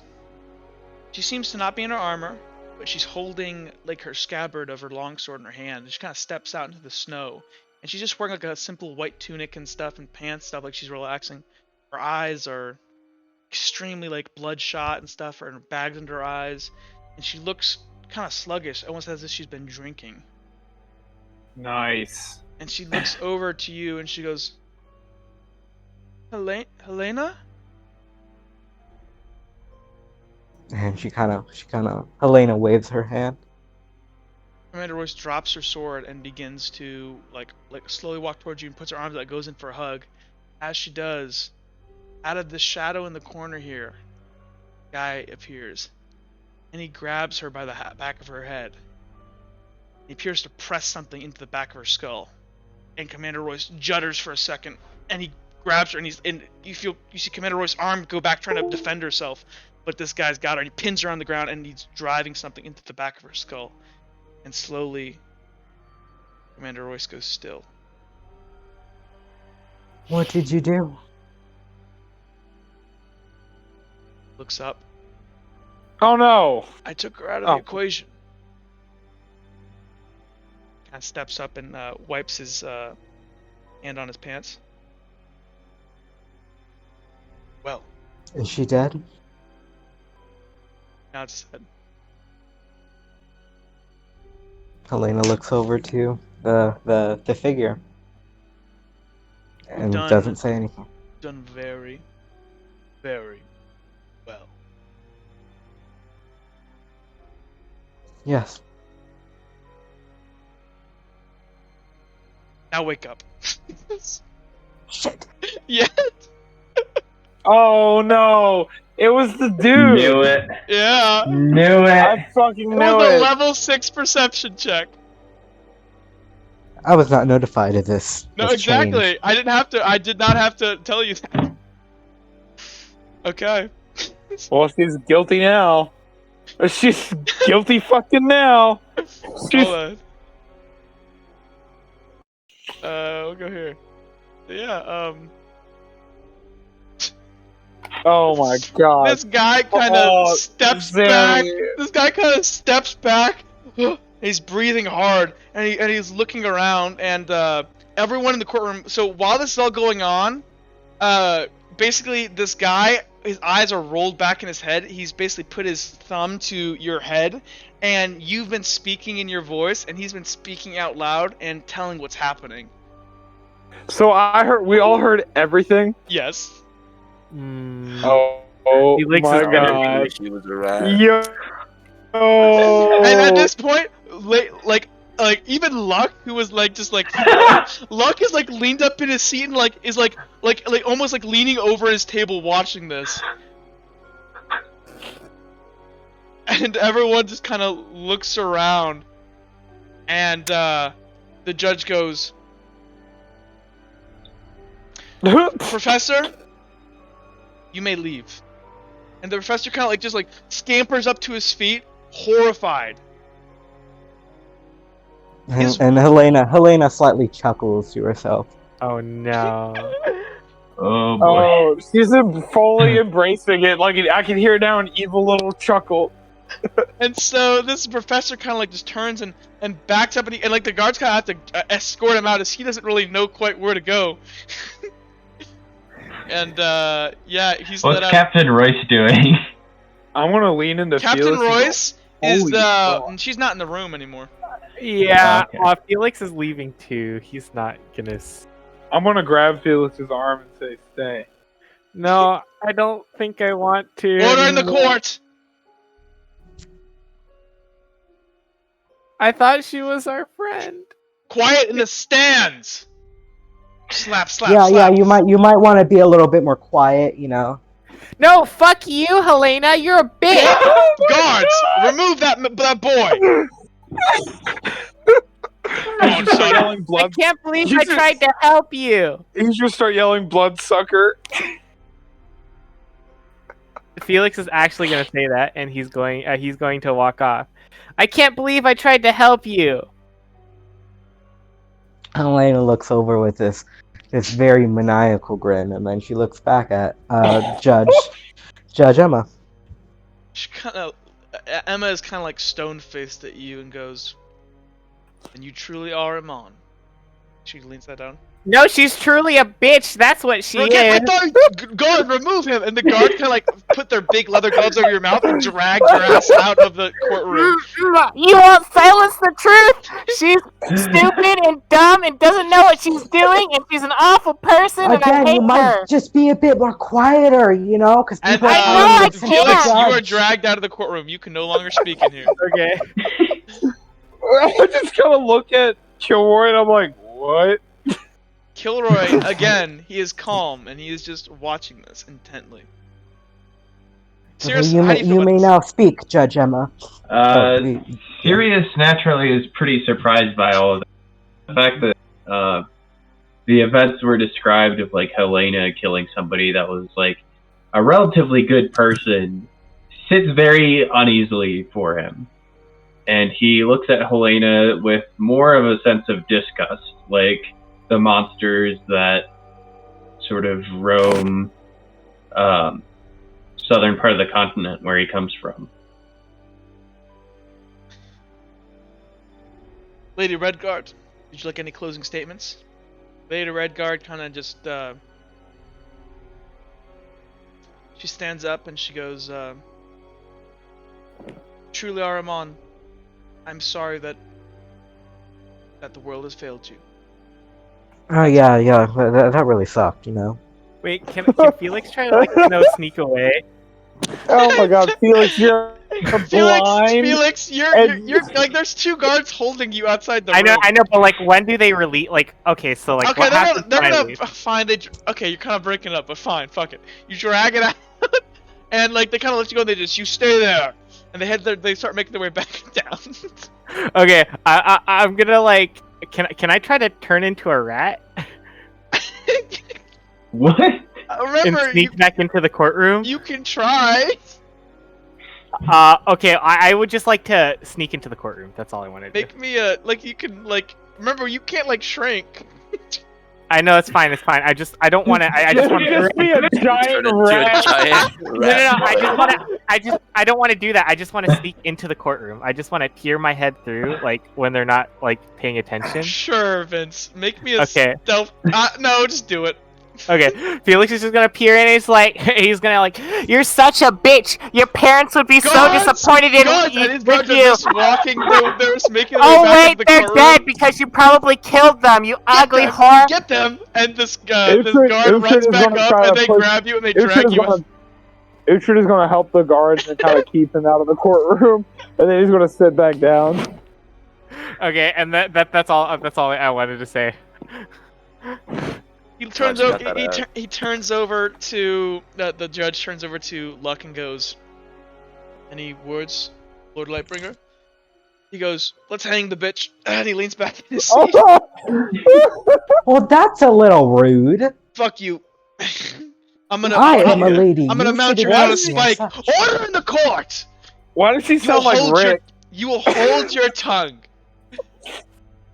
The returns. We will hold a brief intermission, and the council will convene. And she looks at the two people around her. I would just like to say that this trial was never a trial. You were dead from the second you walked in here. You committed this crime. But we had hoped that you at least could have lived long enough to have children to carry on your line, and that your execution would have taken place many years from now.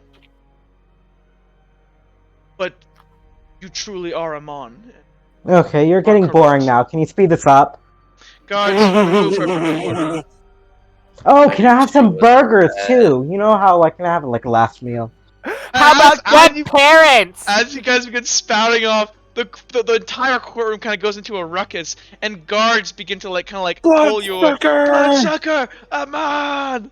And they drag you out. And Helena, Orphan with no parents. hey, let's just speed this up. So they drag you out about 10 minutes. About 5 minutes later, they recall to convene, and you're brought back out, chained back up. And the whole courtroom is still loud, and the woman goes, "Order in the court! I will not have this ruckus in my court." I think ruckus is completely fine. Ruckus happens. Helena Monotoli, you have been sentenced to death. But why? I was so nice May and the kind. bright Lord have mercy upon your soul. Yeah. And the entire courtroom explodes as people are yelling and Amon! And Wait, am I back in here? Sure, they let go of you, and you when they see the entire courtroom explode, they let you back in. Let's I'm go. gonna stand up and kind of keep Felix in the doorway. I can't believe her. I tried to help her. I tried to do everything to get her stupid fucking bracelet back. You know what? Before she dies, I'm taking that bracelet and just gonna wave it in her face and be like, "Ha, Felix, I have it now, Felix. bitch." Some people just want to watch the world burn. Yeah, and I want to watch her suffer. Felix, it's not going to be a slow death. They're just going to chop her head off. Darn it, that sucks. I can't believe I tried to help her. I spent so much time We ran after a person. I did so much work. I'm fucking blind. I shouldn't have to do this, and I didn't have to put up with it. Felix, he's delusional.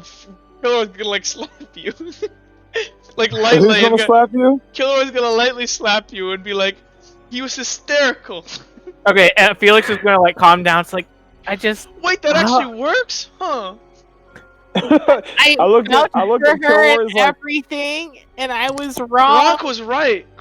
That really does work. Gronk was right about the What a bread nice and the day, splat. boys. Gronk- I knew she was a rat. Yeah, she was right. Okay, so would anybody like to do anything left in the while you're in the courtroom? Would anybody like to do anything else? Can I see perception on how Vex is taking it? Yeah, this would be a common task. I mean, just looking across the room here. I want to. Oh. Yep. So you see Vex across the room, and she's just kind of twiddling her thumbs at Elena, and her dad has kind of got his arm over her and is like whispering something into her ear. And Vex kind of like she kind of like begins to kind of like suck up some spit in her mouth. And she kind of like looks at her dad and looks back, and like he goes, no, and she's gonna try to spit on Helena. Yes. Can Helena try to catch it in her mouth? There's no way it'll make it. There's no way it'll make it all the way over there. Helena is wearing her fucking bracelet right now, right? So, No. Roll to see if it falls over here. No, she doesn't have her bracelet. Is everyone gonna try and catch this? Nah, she doesn't. So she tries to. She just kind of spits. She kind of yells out, "Helena!" And she kind of spits and tries it, and it kind of just flops. She goes, "That's for you." Oh no! Try again. You know you can make it in my mouth. And she opens her mouth. Hold on, 10 fingers. 10 out of 10. There's one thing I would like to point out. Felix, Uhtred is gonna go spit on Helena. Oh my god. wait, Felix wants to go find. Felix wants to go find Captain Rice, though. Hey, bloodsucker. What do I roll for that? I don't know. Maybe an aim slash throw. Where's Captain Rice? Where's Captain Rice? Hold on. Oh. Yeah, Elena, do you want to try to get out of the way of this? Oh, you really can't. You are kind of bound to the table. Yeah, I don't want to either. So yeah. It's just gonna go ahead and like slap across like right in the middle of your head and kind of like seek soap into your hair. You know, that's not very kind. You know, I think there are much better You're not ways very to handle kind. the situation. It's also not kind to murder people and drink their blood. You know, you got me there. Wait, so can I go find her? Can I go find Captain Rice? Yeah, sure. Hey, can I take a 5-second bathroom break, guys? I really gotta go to the bathroom. Darn Oh my it! god. Wait, hold on. I need to ask Let's her do it real where... quick. Sure. Does Captain Rice have the bracelet? So you make your way out of the courtroom, and everyone around is like talking. Like there's so much murmur and chatter. And while you guys were in there, by the way, up on the stands here, there are people in the back here, people that were beside you, and they all had freezers out. They were like, some guy had like 6 or 7 freezers and was taking like freezes of the entire room. Did he get a picture of me spitting on her? Yeah, there's one of like the loogie in midair. There's a loogie. This guy right here got the shot. No. I make sure that like my hood is like way up, so that my face isn't in any of the photos. I'm gonna go up to Captain Rice. Do you still have the bracelet? Captain Royce just looks fucking shell shocked as she's kind of like just leaning with her head up against a wall, and her arm is kind of limp, and she just looks like she's having a panic attack. Oh. I want to go find Felix. Are you okay? She's unresponsive. I want to go find Felix. Shake her shoulder? Felix, you should slap her. I don't think that's gonna work, okay? Kilroy kind of walks up and goes, I'm gonna shake her. I shake her shoulder. Are you okay, Captain Rice? She doesn't really move, and so as you guys are kind of there, you see Vex, you see Vex, you see Flint, and you see this other blonde guy, kind of make their way over to you, and Vex kind of just looks like fucking disgusted, and she kind of like, the second she gets up to you guys, she's like, I can't believe that fucking bitch. I gave her my coat. Uhtred's next to me, right? Yeah. Yeah. Uhtred, does Captain Royce still have the bracelet? This is really important that I do this now. Before Helena is gone. Pretty sure that the bracelet would be in evidence. I don't know if X would it be on her? It would be in evidence, Felix. And darn it. Flint kind of comes up and he kind of like tries to shake her, and he kind of looks and nods and goes, yeah, she's not moving. Okay, and he goes ahead and he kind of what she needs is some of that drink she keeps in her desk. He kind of goes, how do you know about that, Uhtred? I don't. It tasted good to me. It is good. And he goes ahead and he kind of just picks up Commander Royce and like carries her in his arms, and he like really easily. And he goes, "Okay, boys, I'm gonna go take care of the captain here. Boys should first of all," he kind of leans down. Here, hey, Booker, this guy with this kind of blonde hair kind of turns and goes, "Yes." Well, he goes, Why are you arresting "What? her? I'm not arresting her. You said book her. No, book her. That's his name." And this guy with this like Oh. golden hair, like golden hair goes, "Howdy, I'm Booker." Oh. And he puts Well, out his massive hand. This guy's like 6'7". Oh, he's as tall as Randall. He's taller than Randall. I want to like. He goes, Bring "Nice out to my meet you." normal mudblood hand and shake it. Nice to meet you, Booker. "It's a pleasure to meet all of you. What was that, Flint?" "Booker, just keep an eye on them. They knew the girl." And so he goes, "Right on. I will protect them with all of my capacities." "Okay, Booker." So Booker, how long have you been in the guard? "I'm not in the guard." Then what are you in? I don't know what I'm in. I'm looks to Flint. "Flint, am I in anything?" "No, Booker, you're not." "I'm not in anything. I was correct." It's Randy. It is kind of funny, right? Ha. Very funny. So what do you do? Lots of things. I could do lots of things. My nephew is Luck. If you've met Luck, Flint told me you guys have met Luck. Oh, okay. What else can I do? I'm an excellent card player. How are you? Yes, I am. We should play cards sometime. We should probably get out of here, as like people are like crowding into this tight area, and like Elena, as you're kind of taken out by guards out of the courtroom here, people are like all around the edge of this here are like snapping photos. Old Joe doesn't give a crap. People are like snapping. Old Joe doesn't give a crap. He's just there sipping on his brown paper bag. And the guards kind of take you out, and you're escorted back to Garrison Ward. And as you leave out the front of the courtroom down the steps, people are screaming. There have to be like 7 or 8 guards around you, protecting you, like shoving the crowd back, and you're led into the back of this. Actually, you're escorted like on foot, as like 10 to 15 guards have to surround you, and things are being chucked, and guards are having to hold shields over your head and stuff. And as you're going, one of the guards kind of like accidentally is gonna like whack you on the back of the head. Accidentally? Yeah. Okay. And you kind of stumble for a second, and you kind of fall to your feet for a second. What are you feeling right now? Just what are you feeling? You know, I feel so popular. You know, like Yes. You know, like I'm a well-known person. And you kind of just get up with a smile on your face. And she's also posing for the cameras, you know. Oh my god, it's so good. Jesus. And you are led back to Garrison Ward. And as your cell comes in, these inmates are looking at you through, like, they hear all the ruckus and yelling outside of Garrison Ward as you're escorted. And as you walk back to your cell, all of the prisoners are up along the gate, and they're all like cheering, "Amon! Amon! Amon! Amon! You were led back into your quiet cell and look back out outside your window. Yeah. So while you're there, while that was all going on, the professor actually he walks back in at some point and hands a report up to people up top. And he kind of like,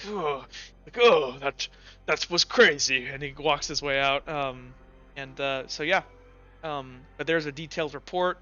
Actually, I'm gonna say the professor didn't do it. I'm gonna assume that like a clerk or something did it. So yeah. Oh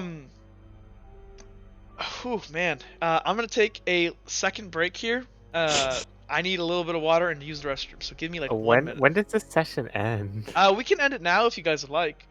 Or we can keep going if you want. It's up to you guys. I mean, I'm fine to I keep got going. work tomorrow. I don't know if I can stay too longer, but I'm not really in this anyways, so. I mean, I can stay, but I'm definitely. Let's go ahead and just wrap up as you guys kind of let's get you guys set up for the next time. So, yeah, like the good place stop. Agreed. Felix feels very used right now. So you guys go ahead. A life of crime. So Helena, you make your way back to your cell, smiling happily, remembering the fantasy of what could have been. And it was enough for you. The rest of you guys are kind of escorted out by this Booker guy, he's like massive and jacked, fucking stud, and he's very happy and very amicable. And he kind of leads you guys back over to the Weeping Anvil.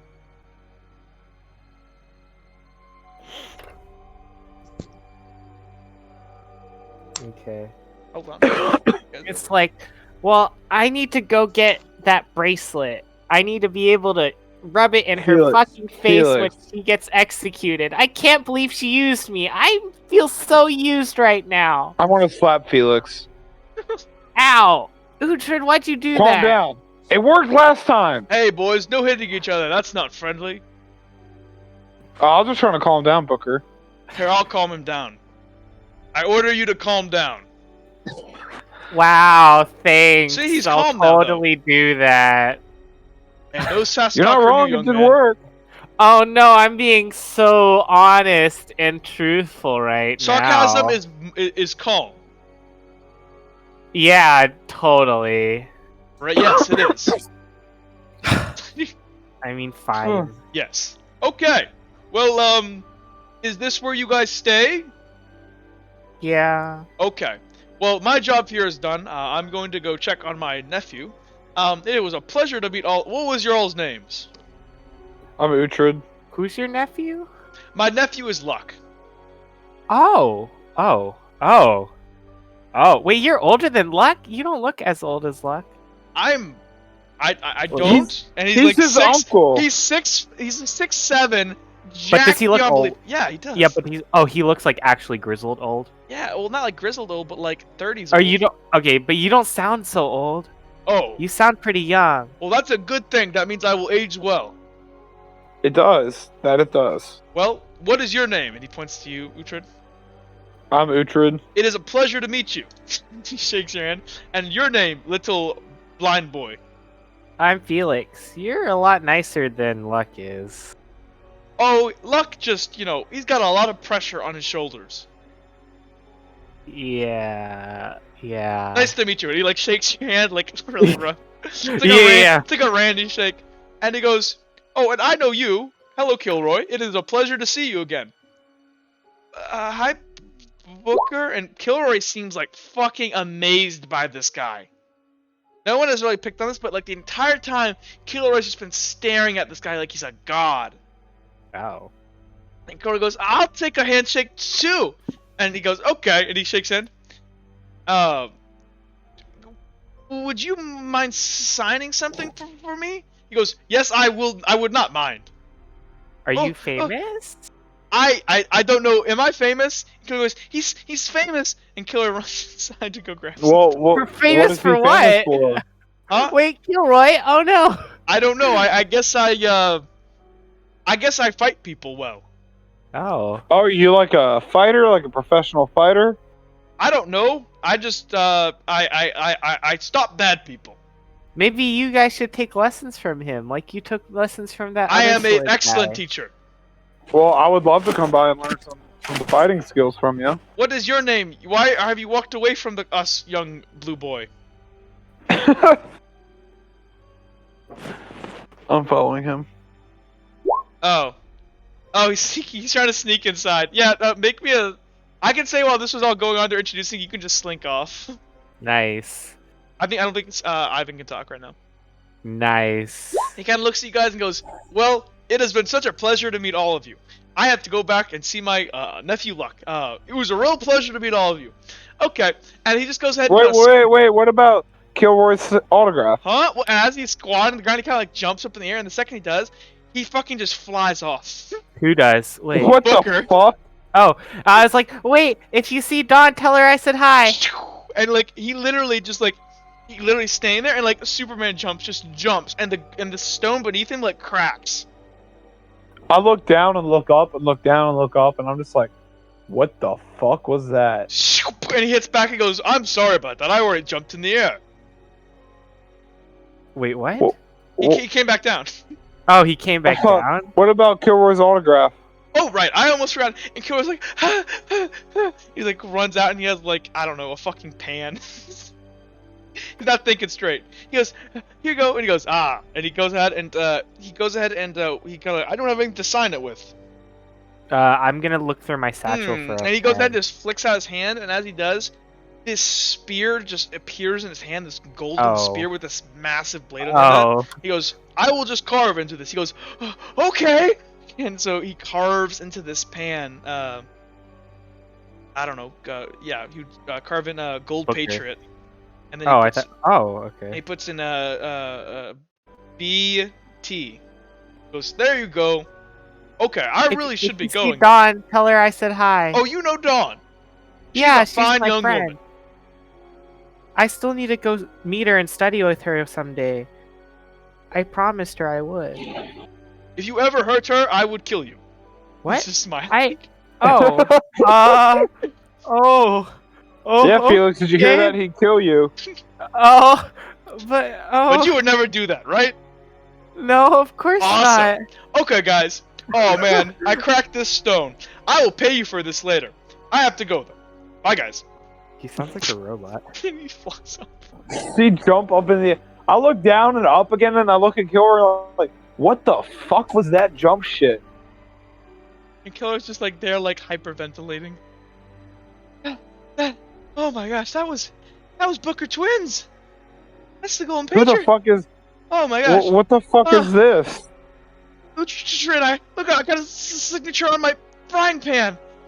That's awesome, but what is he famous for? You need to calm down and tell us who he is. That's Booker Twins. He's use your words. Use your words.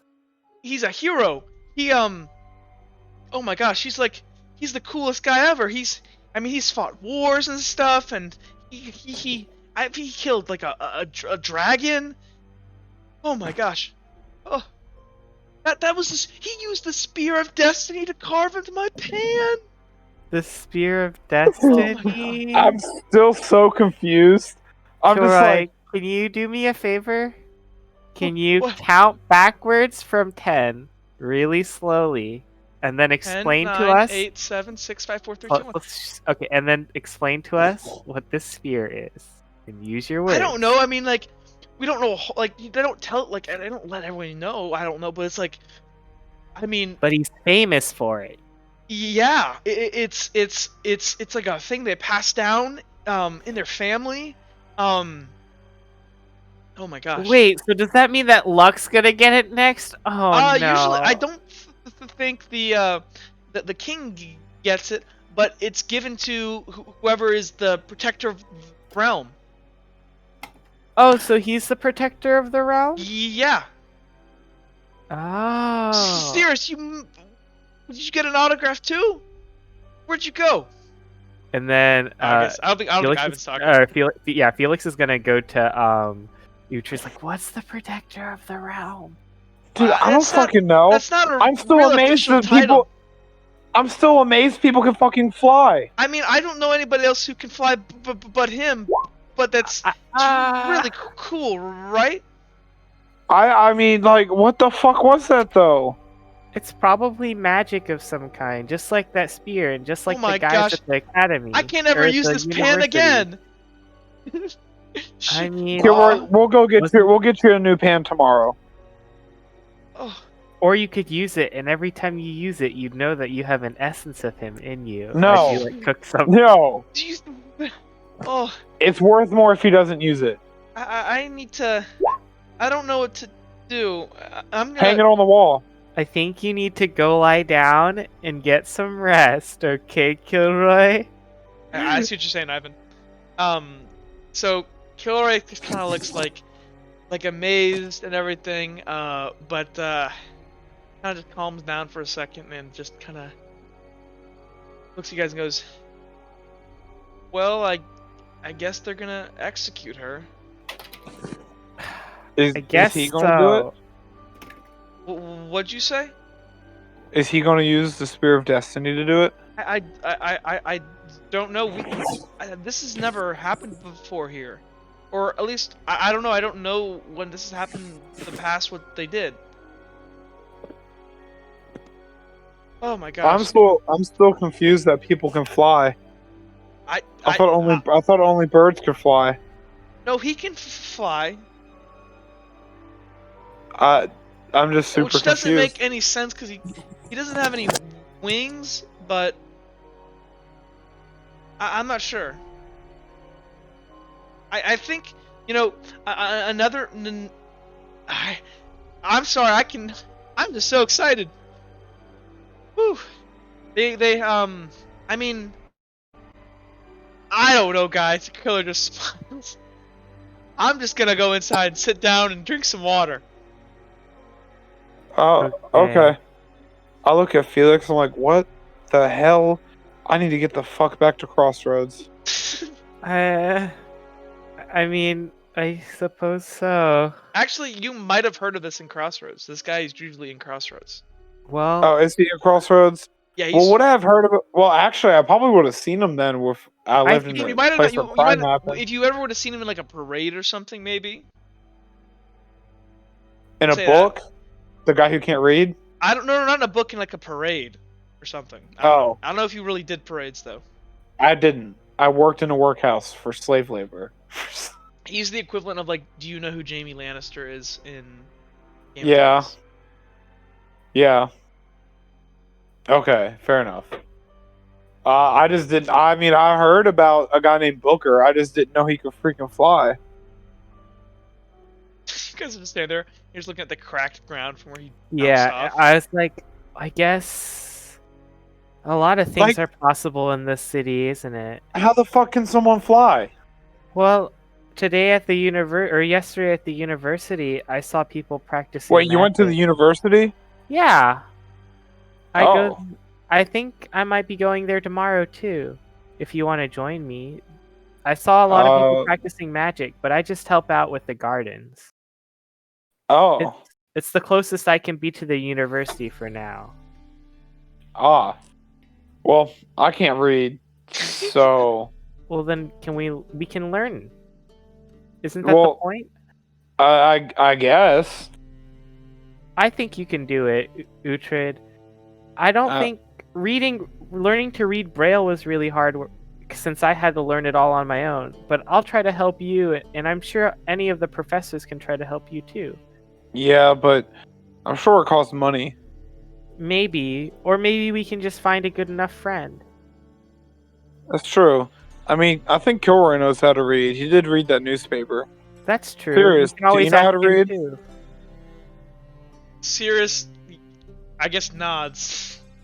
It's like, well, if you want, we can start maybe after the execution.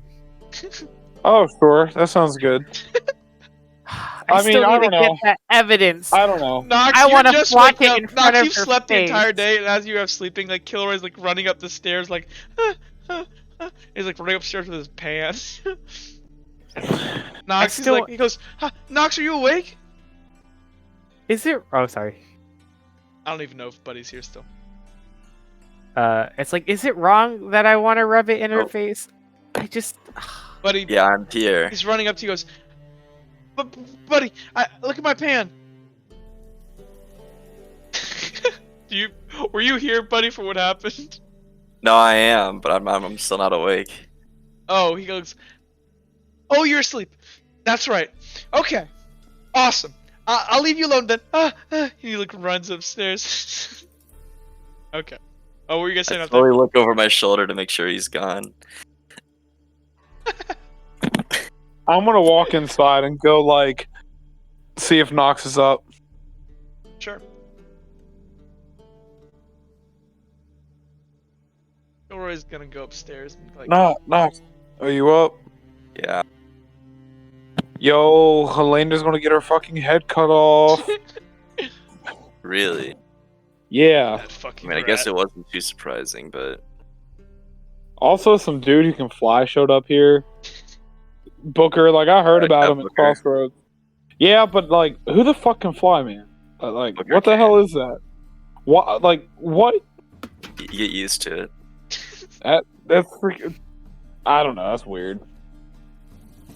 He doesn't do a very good job of protecting the city, considering how easy it is to pickpocket people here. I mean, he's only one guy. I mean, that's fair enough. If he Why could do hasn't he done- everything, why we wouldn't have the need for the guards? That's true. Then who am I going to swindle knives and money from? Jake, your objective should be to swindle the Spear of Destiny. No! If I get caught out, I'm getting bitch slapped to hell. That's the equivalent of the super The pimp back. slap. Yeah. I don't know, man. The courtroom was pretty crazy. I spat on Helena, and some dudes were taking like Wait. freezes of me. Wait, you spat on Helena? Oh I yeah, know she's for getting sure, man. executed, but why'd you spit on her? I thought you were friends. Oh, nah, not really. She's kind of a cunt. Whoa. Okay. Wait, To I'm be like fair- above them. Can I hear this? Yeah, sure. Felix is gonna yell. Yeah, she's definitely a cunt. Damn, Felix. Yeah, and Felix what is the hell like happened super in the hurt. courtroom? Well, some dude used magic things on her to put her in a trance, and she spoke, and he spoke through a trance or some shit. I don't know. I don't understand magic. But she went and killed another person in the dream, and then went and killed Commander Royce as well. I always knew she was a rat. Exactly. Can you stop Exactly. calling people that? No. I can hear it now, Docs. This goes, no. No. Can't we use some other term? Like, So like anyways, what? what happened in that courtroom? I don't know, bitch, cunt, orphan. I mean, Hey, I aren't take we offense all to that. orphans? Yeah, I don't know. orphans? I just want to make her feel bad. Her parents mean something to her, right?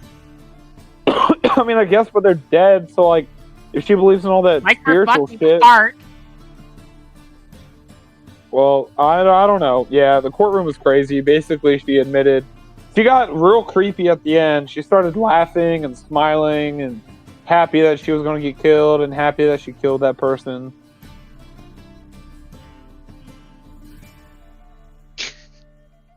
So, So. Vex tried to spit on her, but I did the job. I thought it was pretty funny. Not gonna lie. I'm what you might call a man of comedy. I'm almost sad I missed it. It sounded like a fun time. Oh, it was pretty fun. I mean, yeah, people got all crazy. They were like, freaking Felix was going crazy out there, man. I think he's like having a nervous breakdown or something. I'm not having a nervous breakdown, okay? Vincent even sounds like you're upstairs. It does? Yeah, you sound like Yeah. you're far away. Oh, well, that was all part of the plan. It's a good, Yeah, it's a well- good role play right there. He's like freaking the hell out. Like, it's pretty insane. Oh, Mhm. definitely, I'm freaking the fuck out. I don't know, man. You missed it. It was pretty fun. I mean, Commander Royce kind of like, she kind of like zoned out the whole time. I guess like having a little girl come and like kill you is kind of like embarrassing, I guess. I think it's a bit more than embarrassing there, but it's sure. I mean, yeah. Helena straight drove out into the country with some magic dude in this dream, and like straight up got her murdered on her front door. It was pretty ruthless. Yeah, sounds like. But yeah, I don't know when the execution was. Apparently, she was going to get executed anyway, but they might have given her a long period of time to get executed. I didn't know you guys did that here. Nox, you would know nothing about this because something like this has not happened in it. Okay. Well, wrap it up, boys. Whatever you want to say. It's about like 1 o'clock. If there's anything else you guys want to At say, night or at night? no, in the midday. So Oh, midday. Okay. I'm just going to Yeah. kind of sit actually, down. no. all day. We'll say it. We'll say it. No, we'll say it's like Courtroom 3 o'clock. Proceedings take like a long Yeah, time. screw it. Let's say it's A like long night. time. It's like 7:30. Especially if like she had got put in a trance and like did literally all of that and Yeah. spoke like the entire Yeah. thing. Okay. So, any last words to each other? So Felix is gonna pull out his medicine book. It's like, hey Kilroy, do you need any help with your, My bandages pan? today?" What? Oh, your bandages. Oh, I usually do them in the morning. I have to. wash them and keep them gosh dang it, Randy, and Randy's like snoring. What? Stop Randy's it. been asleep for like a week, Randy man. does not wake up He's unless hibernating. He's hibernating. He's like a bear. Yeah. even though JT's not here, his character is still present. We'll have to inform him of this character trait. of this hibernation period. Of his Physically not being week-long able to wake himself up. of his week-long hibernation. I think he's only been after hibernating a day. for I want to say 4 He only or 5 made it days. to he only made it to one session. Yeah, I think so. He's a piece of furniture now. Dude, we should draw. Giant We rug. should draw some. I mean, you Dude, give we me a should pair draw- of We should draw shit on Randy's face. Dude, it's really Oh, like Uhtred. it would have been really dangerous if Helena went full psycho when Randy's like always asleep, because she could have just like murdered Randy to sleep. That would have been That would hilarious. have been really funny. Okay. I thought that dream was real, and I was really worried she was going to come back and kill me and kill Roy to drink our blood. So, anyways, hold on. Felix, what was Uhtred. your question? I Yeah. did too. Was that a Yeah, mustache? Did you draw a mustache on his face? Oh yeah. Oh yeah, I like it. I like it. Okay. Uhtred, we're gonna need to Okay, find well, some just let me know- lockpicks somewhere before we so, go on like- another job. We're going to have to find what? Sorry, I didn't. hear what you said. Lockpicks. Oh We yes, had I we had a agree. little job Oh before yeah, you came Jake, here. you and Uhtred had a job from Micah Pinkerton to go Oh, okay, yeah. investigate. I figured we got a job.